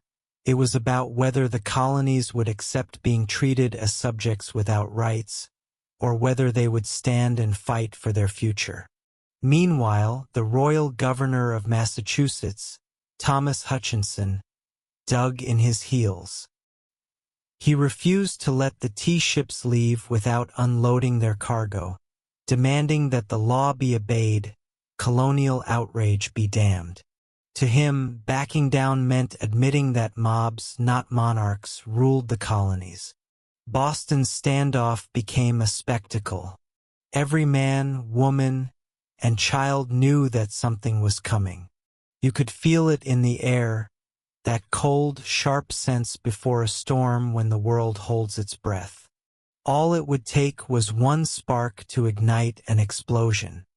And somewhere among the crowded streets and crowded hearts of Boston, the decision was quietly taking shape, a plan that would echo across oceans and empires. December 16, 1773, dawned gray and cold over Boston, a city balanced on the edge of history. For nearly 3 weeks, the tea ships had sat in the harbor like ticking bombs. Now, the final deadline had arrived. According to British law, the tea had to be unloaded, and the tax paid within 20 days of a ship's arrival. If it wasn't, customs officials could seize the cargo, and British troops could be called in to enforce the law. Everyone knew it. Everyone knew what was at stake. If the tea came ashore, the principle was lost. If the colonists allowed it, even once their cause, their claim to rights and liberty would unravel. That morning, thousands of Bostonians and nearby colonists packed into the Old South Meeting House, the largest building in town. Some had walked miles through the icy countryside to be there. The meeting was so packed that men spilled out into the streets, straining to hear the fiery speeches echoing through the halls.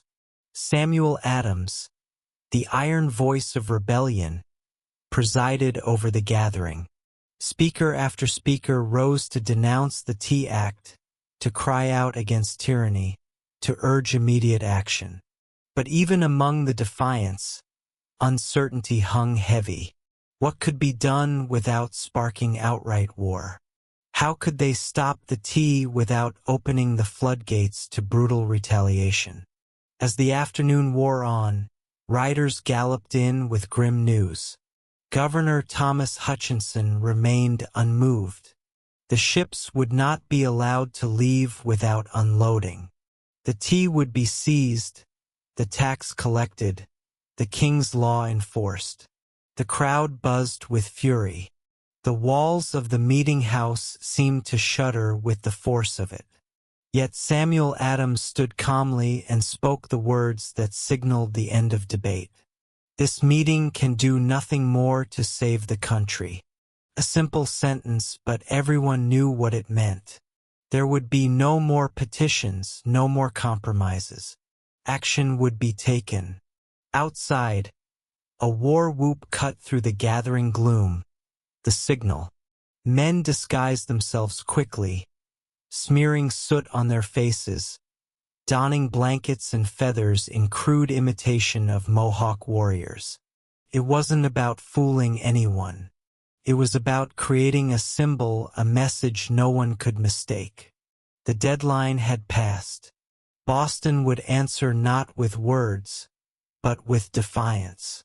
As twilight deepened over Boston on December 16, 1773, the quiet streets began to stir. Figures moved through the shadows. Ordinary men cloaked in rough blankets, their faces blackened with soot, some adorned with feathers. They weren't trying to fool anyone into believing they were real Mohawks. Their disguise was symbolic, an act of shedding their old identities, of taking a stand as something new, something fierce. By the dozens, they made their way to Griffin's Wharf, where the 3 tea ships, the Dartmouth, the Eleanor, and the Beaver, lay anchored. The harbor water churned cold and dark beneath them, thick with the sharp bite of winter air. There was no shouting, no drunken chaos. This was not a riot. It was a mission, carried out with calm, ruthless precision. Armed with hatchets and clubs, the disguised colonists swarmed the ships, overwhelming the few crew members still aboard. No harm came to the sailors. They were pushed aside, watched in silence, as the operation began. Men split open the wooden chests with practiced blows, the fragrant smell of fresh tea spilling into the cold night air. Others heaved the crates overboard, their heavy splashes echoing across the still waters of the harbor. Chest after chest, 342 in total, was broken and dumped, until the black water swirled with thousands of pounds of tea leaves. Spectators watched from the wharf, silent, awed. British guards stationed nearby made no move to intervene. Whether from confusion, sympathy, or fear of escalating violence remains unclear. Some accounts suggest that even among British loyalists there was an understanding. Something had shifted, and there would be no stopping it tonight. The discipline was extraordinary. No cargo was stolen. No one raided the ships for valuables. Only the tea, the hated symbol of British oppression, was targeted. In a town where hunger and hardship were daily realities, the men could have easily turned the protest into an excuse for looting. They did not. When it was over, the harbor resembled a great, swirling cauldron, filled with torn chests and soaking tea leaves. The smell of the sea mixed with the sharp tang of smashed tea, filling the night air with a strange, bittersweet scent. The work was done. Silently, the men disappeared into the night, vanishing into the alleys and back streets of Boston. They left behind no names, no leaders, no claims to fame, only the unmistakable mark of revolution. As the last broken crates bobbed in the dark water, Boston stood still, almost holding its breath. The Boston Tea Party wasn't a riot, a brawl, or a drunken spectacle. It was something far rarer, an act of cold, deliberate defiance carried out under the cloak of night. The harbor was transformed into a giant, swirling teapot. Thousands of pounds of East India Company tea floated in great mats on the water, staining it black. Some colonists, curious and rebellious, scooped handfuls of soaked leaves from the harbor, only to be chastised by the Sons of Liberty patrolling the docks. Nothing was to be salvaged. No one would profit from this night's work. This was principle pure and simple. The town woke the next morning to the smell of salty tea hanging heavy in the air. News spread like wildfire, word of mouth, letters, broadsheets. By midday, everyone from apprentices to merchants knew what had happened, and opinions split fast. Among patriots, there was pride, a fierce, swelling pride that ordinary men had stood up to the mightiest empire in the world and struck a blow for liberty. Among loyalists and moderates, there was horror. To them, the destruction of property was reckless, dangerous. Had the colonies crossed a line they couldn't walk back from? Governor Thomas Hutchinson raged in his mansion, furious not only at the destruction, but at the message it sent. If the king's authority could be defied so brazenly in Boston, where else might rebellion spark? British officials were stunned. They had expected protests, boycotts, maybe another riot like those that had broken out over the Stamp Act. They hadn't expected organized, disciplined revolutionaries to calmly destroy tens of thousands of pounds of royal property without so much as breaking a window. The ship's captains, the Dartmouth, the Eleanor, the Beaver, could only watch helplessly as their cargo disappeared beneath the waves. In the official ledgers, the night's loss would be tallied at over 10,000 British pounds. A fortune. But the real loss wasn't measured in pounds sterling or rouen tea. It was measured in trust, in loyalty, in the fragile illusion that Britain still ruled her colonies with consent.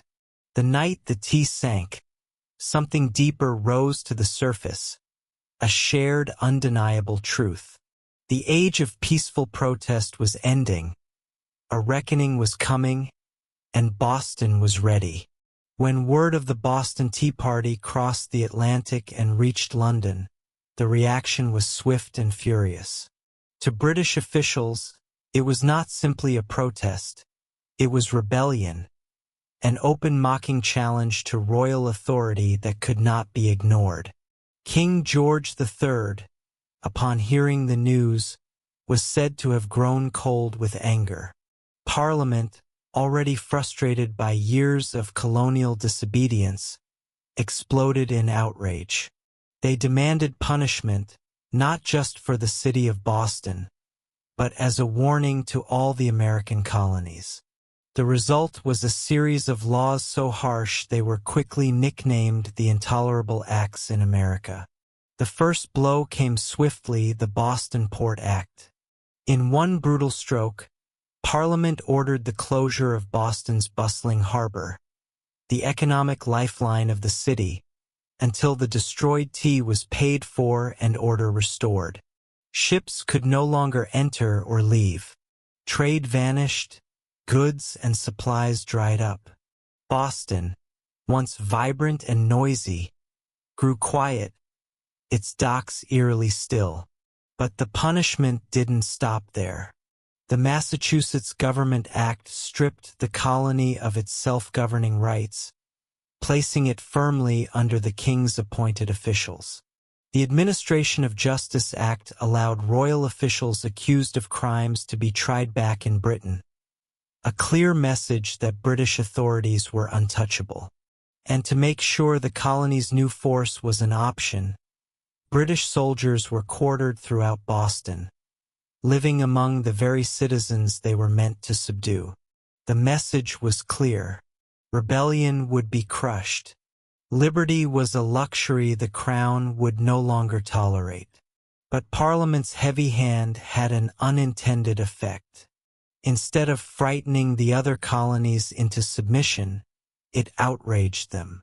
News of Boston's suffering, of its port closed, its people starving under martial law, stirred deep sympathy and righteous anger throughout America.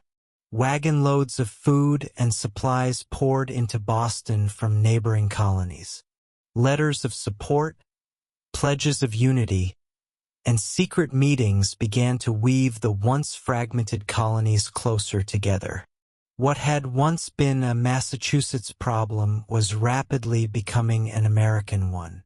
In punishing Boston, Britain had hoped to make an example of them. Instead, they made Boston a symbol, a rallying cry for resistance. The flames of revolution, once flickering in isolated pockets, now began to blaze from colony to colony, and there would be no easy extinguishing them. The punishment of Boston sent shockwaves far beyond the rocky shores of Massachusetts. Across the 13 colonies, outrage turned into something far more dangerous for Britain: unity. For years, the colonies had acted like distant cousins, bickering and competing, separated by geography, religion, and trade rivalries. But when Parliament slammed Boston's harbor shut and stripped Massachusetts of its self-governance, Americans across the continent realized, if it could happen to Boston, it could happen to anyone. From Virginia to Pennsylvania, South Carolina to New Hampshire, the response was swift. Colonists sent wagons full of food, supplies, and letters of solidarity to the suffering people of Boston. Town meetings buzzed with anger. Newspaper printers worked day and night to spread the news. The fight was no longer Boston's alone. It was everyone's.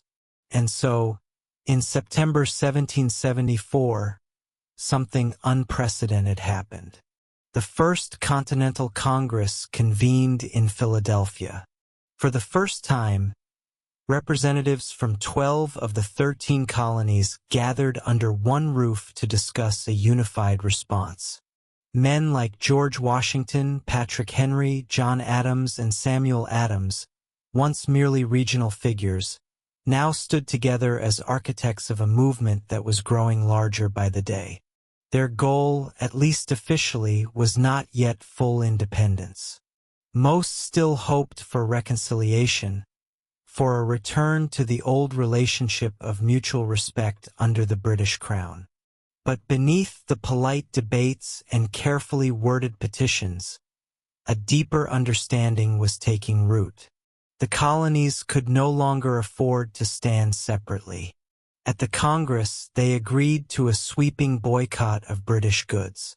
They pledged mutual support in the face of further British aggression, and they made it clear any attack on one colony would be considered an attack on all. In taverns and meeting houses across the continent, ordinary people began using words that had once been whispered only in private. Unity, resistance, liberty. In bringing the hammer down on Boston, Britain had imagined it would crush rebellion. Instead, it had welded the colonies together into something far more dangerous. A people who, despite their differences, were beginning to think of themselves not as scattered provinces, but as Americans. The winds of revolution were no longer just stirring. They were gathering into a storm, and it was too late for Britain to stop it. The night the tea sank into Boston Harbor, it wasn't just crates that were destroyed. It was the illusion that the American colonies could remain loyal subjects forever. The Boston Tea Party lit a spark that no king, no army, no distant parliament could ever snuff out. In the months that followed, that spark caught fire across the colonies. What had once been protests, boycotts, and polite petitions hardened into open resistance. Town militias began drilling openly, storehouses filled with powder and shot. Men who had once toasted King George III in taverns now whispered about revolution under the same roofs. Boston became a symbol of sacrifice, battered but unbowed. The more Britain tried to tighten its grip, the more the colonies slipped through its fingers. Every ship that sailed past the closed, silent harbor of Boston was a silent reminder that tyranny had met its match in American defiance. When Parliament passed the Intolerable Acts, they intended to make an example out of Boston, to scare the other colonies into submission. Instead, they had created a martyr city, a rallying cry. From Georgia to New Hampshire, colonists realized that their fates were tied together. Resistance was no longer about tea. It was about survival, identity, freedom. By the spring of 1775, the tension reached a boiling point outside Boston, in the villages of Lexington and Concord. British troops, sent to confiscate colonial weapons, instead found armed farmers, ordinary men ready to defend their rights with musket fire. The first shots of the American Revolution rang out, a direct line traced back to the moment when men chose principle over profit and dumped a fortune's worth of tea into the harbor. The Boston Tea Party showed the world that revolution doesn't always announce itself with trumpets and banners. Sometimes it starts quietly, with a small group of determined people, standing in the cold, choosing defiance over fear. In dumping the tea, the colonists weren't just rejecting a tax. They were rejecting an empire. And though the road ahead would be bloody, bitter, and uncertain, one thing had become clear that night in Boston Harbor. The American colonies were no longer loyal subjects. They were something new, something dangerous. They were revolutionaries, and they were just getting started. Before the towering pyramids of Giza, before Mesopotamian cities buzzed with life, before Stonehenge stood against the sky, there was Corral. Hidden away in the dry valleys of coastal Peru, Corral rose in silent majesty nearly 5,000 years ago, then faded into near-complete oblivion, swallowed by sands and forgotten by history. For centuries, the world did not even know it existed. The Super Valley, where Corral once thrived, seems at first glance an unlikely place for civilization to bloom. The landscape is parched, barren.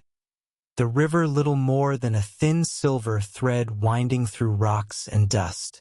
To most eyes it looked inhospitable, a place abandoned by life.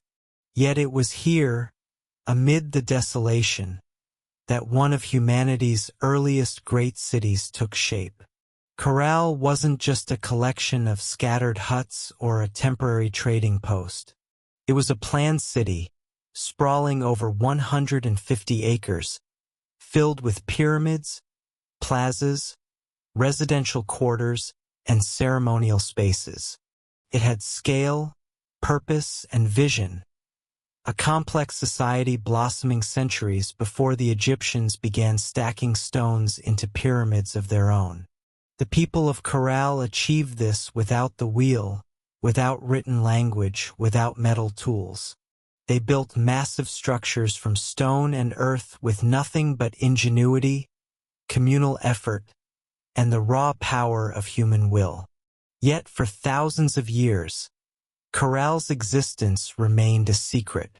Even when travelers stumbled across the strange, weathered mounds scattered across the valley, they mistook them for natural formations, mere hills sculpted by the desert winds. No one imagined that beneath the sand lay one of the oldest cities in the world, predating even the civilizations that history books had crowned as the firsts.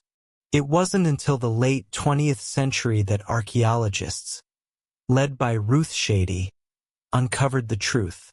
What they found buried in the dust of time would rewrite the story of the Americas and force the world to reconsider what it thought it knew about the birth of civilization itself.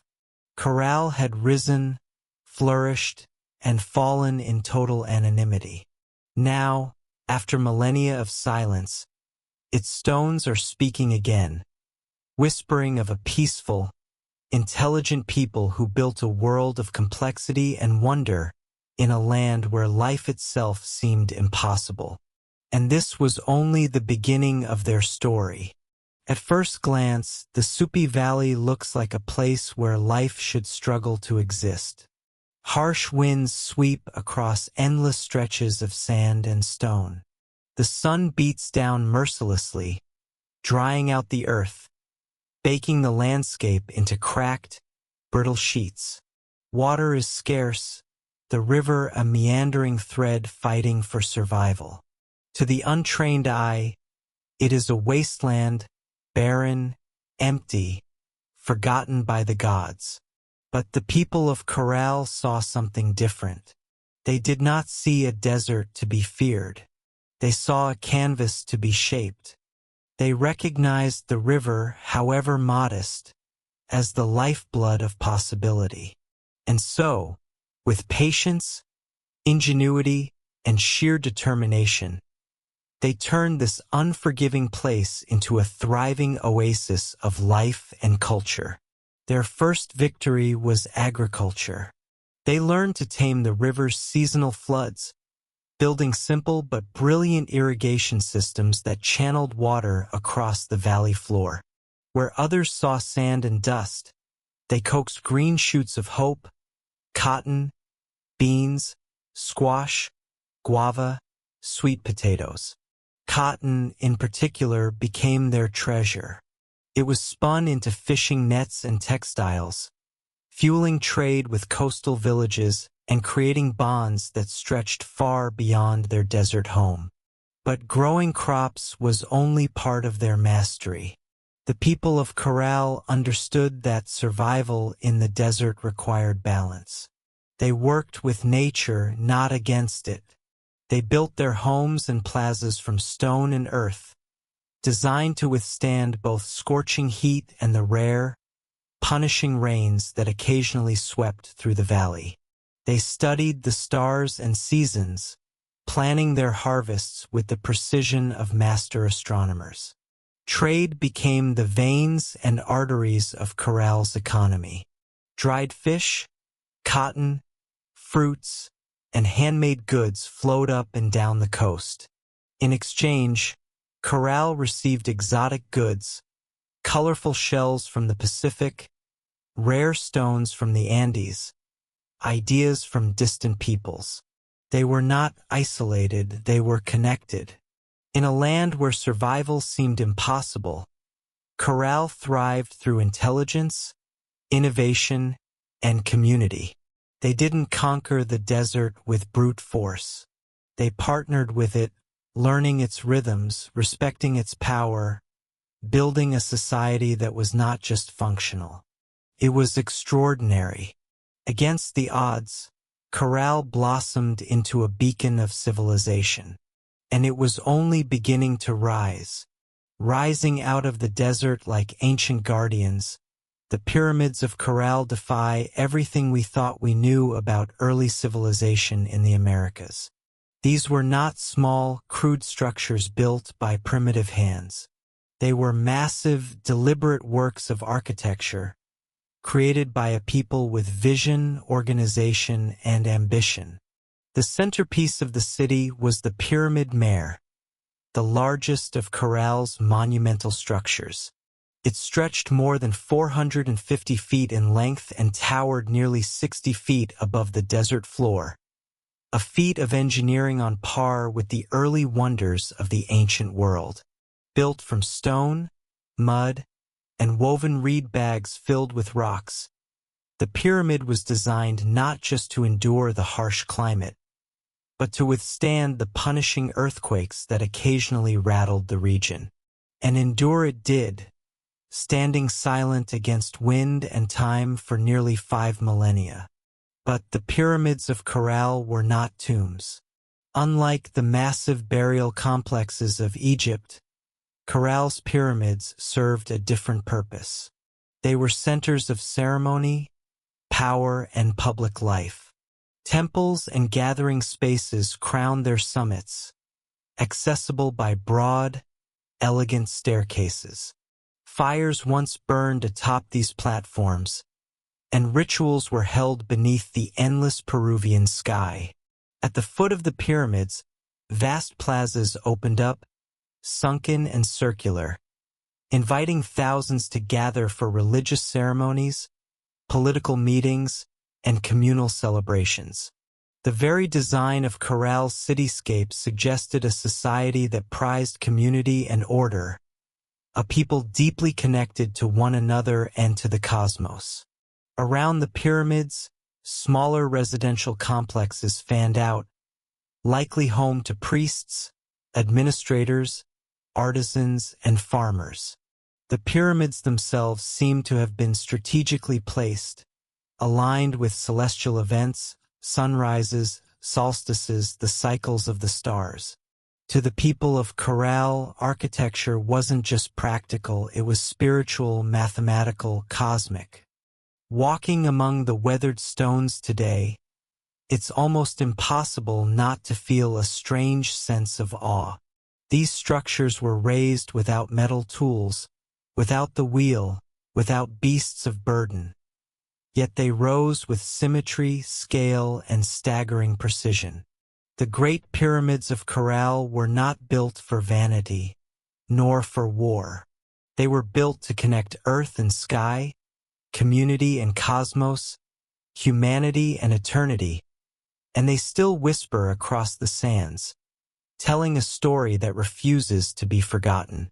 Among the ruins of Corral, there is something profoundly different, something that sets it apart from so many ancient civilizations.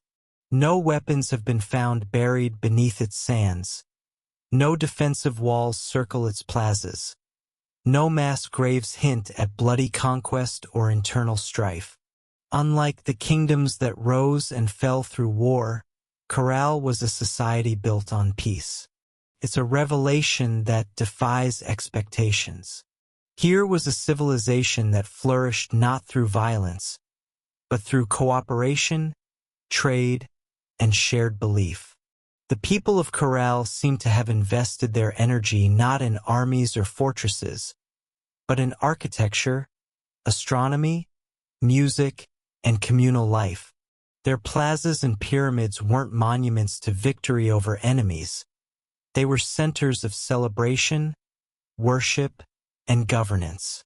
This was a civilization that chose to gather rather than conquer, to negotiate rather than destroy. Trade was the lifeblood of Corral's success. Cotton, grown along the fertile riverbanks, was spun into fishing nets that were traded with coastal communities. In return, Corral received dried fish, an essential source of protein, and exotic goods from faraway places. Colorful shells from the Pacific, precious stones from the highlands, and even rare tropical fruits from distant valleys. This wide network of trade stitched the region together, binding far-flung communities into a peaceful web of mutual benefit. And in the center of it all, Corral thrived as a cultural and economic hub. Religious and ceremonial life played a vital role in maintaining social harmony. The city's grand public spaces and sunken plazas likely served as stages for rituals that united the people under shared spiritual beliefs. Music filled these gatherings, flutes carved from condor bones, drums made from creating soundscapes that echoed across the desert, tying individual lives to something greater. Leadership, too, appeared to rely less on military strength and more on spiritual authority and civic organization. The city's leaders must have coordinated massive construction projects, seasonal agricultural cycles, and complex trade agreements, all without leaving behind the brutal scars of war. In an ancient world so often defined by conflict, Corral stands as a shining exception, a reminder that civilization does not have to rise on the broken backs of the conquered. It can, instead, be built by the quiet power of collaboration, creativity, and trust. At Corral, the stones still seem to hum with echoes of a world long gone. It was not just a city of buildings and trade. It was a city alive with sound, ceremony, and spiritual rhythm. Music and ritual were woven into the very heartbeat of Corral's civilization. Archaeologists, digging carefully through the dry sands, uncovered a treasure trove of ancient instruments, flutes crafted from the bones of condors and pelicans, whistles fashioned from deer antlers, small drums stretched with animal hides. These artifacts were not simple toys. They were crafted with care, tuned to specific notes, designed to carry sound across the wide open plazas of the city. In a world without written language, music spoke the language of the soul. Imagine it, the low thrum of drums rising at dusk, flutes keening like the desert wind, feet stamping on the sunken plazas as hundreds gathered under the fading light. Fires would crackle atop the pyramid. Platforms, priests, dressed in intricate woven garments, would chant to the gods of the river, the earth, the stars. In those moments, Corral was not just a city, it was a symphony. The layout of Corral itself suggests that ritual life was at its core.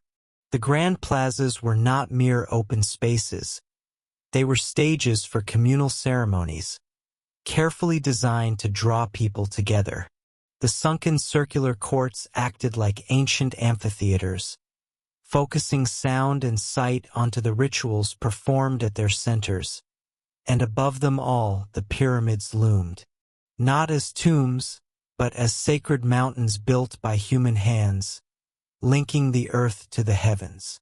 Rituals likely marked the turning of the seasons, the cycles of planting and harvest, the movements of the stars. Music was not just entertainment, it was a bridge between people, between nature and the divine, between the known and the mysteries beyond. No violent murals, no terrifying gods of war, no bloodthirsty sacrifices. In Corral, the spiritual world seems to have been one of harmony, celebration, and reverence. Even today, when the desert wind whistles through the ruins, you can almost hear it. The faint strains of ancient music, the forgotten songs of a people who found beauty, meaning, and connection in the heart of the harsh, endless sands. Corral wasn't just a place of music, trade, and ritual. It was a marvel of engineering, a testament to human ingenuity in one of the harshest landscapes on Earth. Without metal tools, without the wheel, without draft animals, the people of Corral shaped a city of stone and earth that has endured nearly 5,000 years. Their achievements were astonishing. Massive pyramids rose from the desert floor, constructed not with small, fragile bricks, but with enormous stones carried across the dry valley. Workers transported rocks using reed bags, ingenious baskets strong enough to bear heavy loads, woven from the very plants that grew along the riverbanks. Layer upon layer they built with care, stacking stone and filling the interiors with rubble to create structures that could withstand not only time but nature's fury. And they understood nature well. Corral lies in a region prone to violent earthquakes, yet their pyramids and plazas survived largely intact. How? By mastering earthquake-resistant architecture. Builders used flexible construction techniques, layered fills, wide foundations, and rounded corners that allowed their monuments to absorb and dissipate seismic energy. It was engineering born not from textbooks, but from an intimate knowledge of the earth itself. Water management was another silent triumph. Despite living in a desert, the people of Corral developed sophisticated irrigation systems.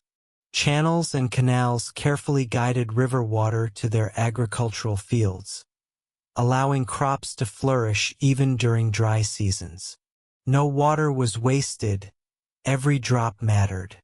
The layout of Corral itself reflected brilliant urban planning. Major structures aligned with key astronomical points, suggesting a deep understanding of the solar cycles. The sunken plazas, with their precise geometry, were more than gathering places. They were instruments for tracking the heavens, allowing priests and astronomers to predict seasons crucial for survival. Even the city's organization spoke of a complex society. Residential zones, administrative areas, ceremonial centers, all were arranged in harmony, balancing communal life with sacred spaces. They built not just for the moment, but for generations. Today, as modern engineers marvel at Corral's resilience, they are reminded that greatness is not measured by technology alone. Sometimes the deepest wisdom lies in understanding the forces of nature, in working with the land, not against it. Corral stones have endured storms, quakes, and the erosion of time itself. They stand as a silent testament to a civilization that engineered their dreams into the desert sands. For centuries, the city of Corral flourished, a beacon of peace, music, trade, and architectural mastery in the desert sands. And then, quietly, almost without a trace, it was abandoned. No fires marked its fall. No signs of conquest scar its walls. No mass graves or shattered monuments tell a story of sudden disaster. Instead, Corral simply faded, its plazas emptied, its pyramids left to the drifting sands, its flutes and drums silenced by time. Why did they leave? That question still lingers like a ghost across the supervalley. Some scholars believe that environmental change struck the final blow. Evidence suggests that a long period of drought may have crippled Corral's agriculture. Without the river's life-giving waters, the fields would have withered. Trade networks, dependent on surplus cotton and food, would have faltered. The careful balance Corral had maintained with its harsh environment may have finally tipped beyond repair. Other theories point to shifting trade routes. As neighboring cultures grew and new centers of power emerged along the coast and inland, Corral's influence might have diminished. Perhaps the goods they once supplied, cotton, fish, produce, were no longer enough to sustain their role as a dominant city. Slowly, the lifeblood of commerce drained away.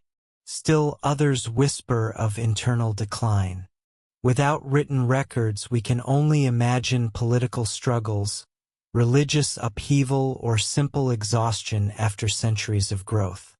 Even peaceful societies can fracture under pressure when survival becomes uncertain.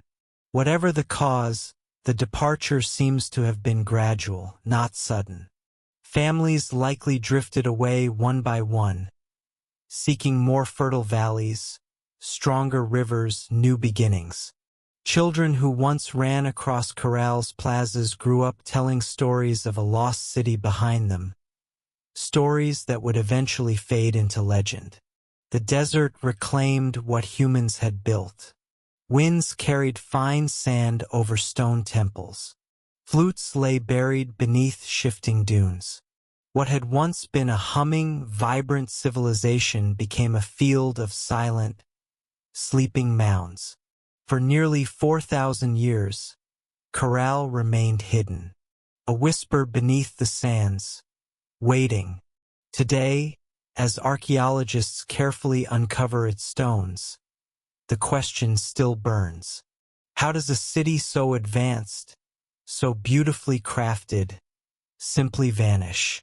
Perhaps the truth is that even the greatest civilizations, no matter how wise or peaceful, are still fragile, threads woven into the tapestry of time, forever vulnerable to the unseen forces of change.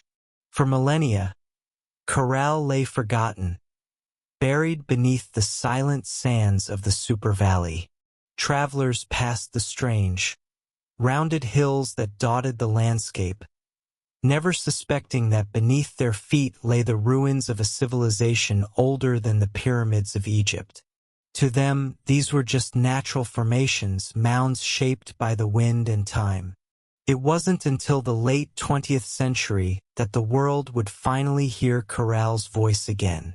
In the 1990s, Peruvian archaeologist Ruth Shady led a team into the Super Valley, driven by curiosity and a growing sense that these hills might hold secrets no one had yet uncovered. What they found would rewrite the story of human civilization in the Americas. Layer by painstaking layer, the sand was brushed away. Beneath it emerged walls of carefully cut stone, grand staircases, sunken plazas, pyramids. A city far older than anyone could have imagined. Radiocarbon dating confirmed the unbelievable. Coral was over 4,600 years old, thriving at the same time as the earliest civilizations in Mesopotamia and Egypt.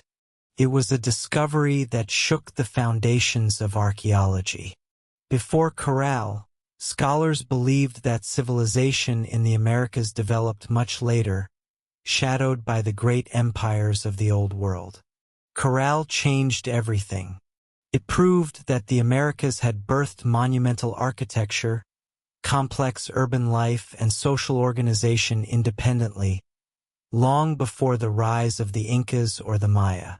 Ruth Shady and her team found not just stone and rubble, but the remnants of life, musical instruments, fishing nets, textiles, quipu, ancient knot records, and even offerings made to the gods. Each artifact told a story of a people who had built a society with vision, intelligence, and profound creativity. Coral's rediscovery was more than an academic triumph. It was a resurrection. A civilization that had slept beneath the desert for thousands of years now stood revealed under the open sky once more. Its plazas kissed by the same winds that had once carried the sounds of flutes and the laughter of children. Today, Coral is recognized as a UNESCO World Heritage Site, a fragile, priceless link to humanity's earliest dreams of building, belonging, and believing. The sands had hidden Coral well, but in the end the stones endured, waiting for someone to listen, to see, to remember. Coral stands today as a silent giant, a reminder that civilization's roots stretch far deeper than we once believed. Among its pyramids and plazas, the ancient stones whisper a story that reshapes our understanding of humanity's journey. A story not of conquest and bloodshed, but of harmony, ingenuity, and hope. Long before the towering empires of Greece, Rome, or even Egypt, the people of Coral were building something extraordinary. They raised pyramids without the wheel. They mapped the stars without written records. They created a thriving society rooted in trade, music, ritual, and engineering, all without leaving scars of war upon the land.